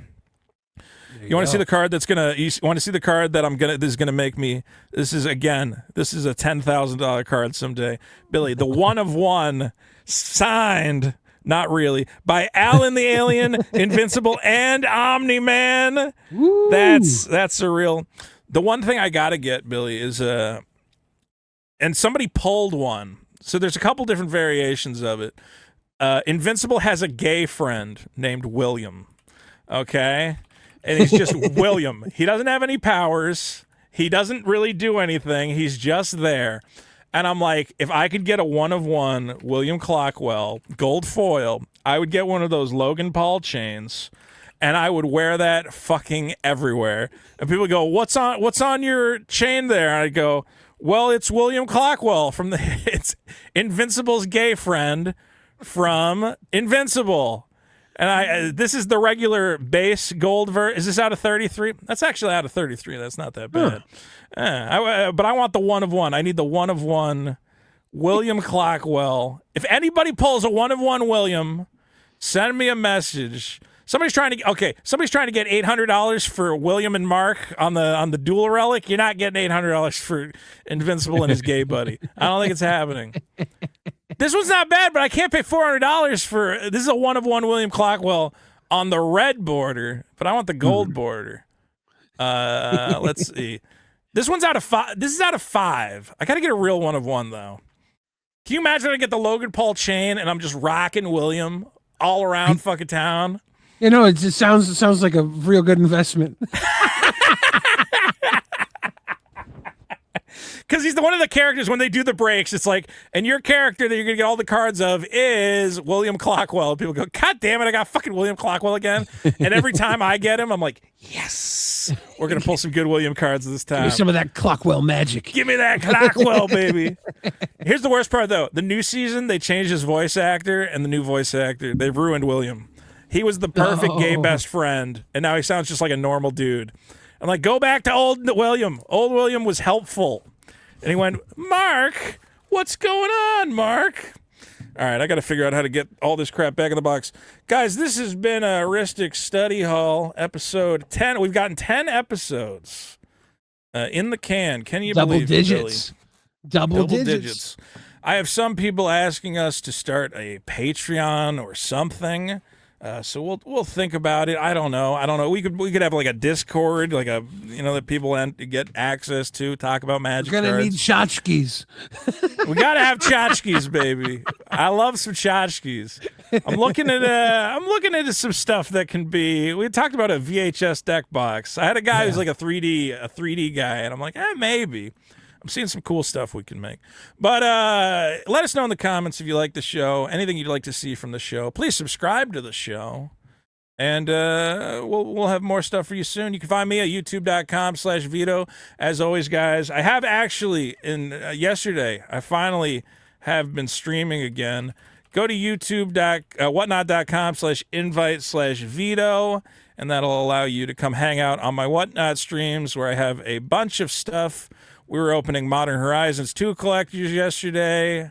I don't think I have any more. Actually, some of this stuff is sold out, but I got Modern Horizons in the store. I got scene boxes. I got the Invincible cards. And you can either buy it from my store directly or you can come and watch it get cracked on stream. We got German Spider-Man packs. We have not pulled the Seelenstein. It will happen at some point. Someone's going home with Das Seelenstein. Top for Black Mana, yeah. You can find me at whatnot.com/user/Vito. Billy, where do we find you? You can find me at Billy the Fridge on X and YouTube and Instagram and all that good stuff. And you've been streaming now and again, right? You do some streams? Yeah, I do almost nightly over on my channel, Billy the Fridge on YouTube. And what are you doing? Just like hanging out, playing games? I'm reacting to content and news and stuff. Watching videos? Yeah. Watching guys Making beat jokes. each other up for Pokemon? Cracking jokes. Yeah. Well, that's good shit, man. If you're ever live and you're bored and you want someone to hop on, feel free. Send me a link. We'll hang out. Guys, as always, take care of yourself. Take care of your lawn. It's summertime. You got to be watering the plants. Get those vegetables growing good and hearty. Cut them down. Chop up those cucumbers. Make yourself a salad. And as always, keep playing Magic.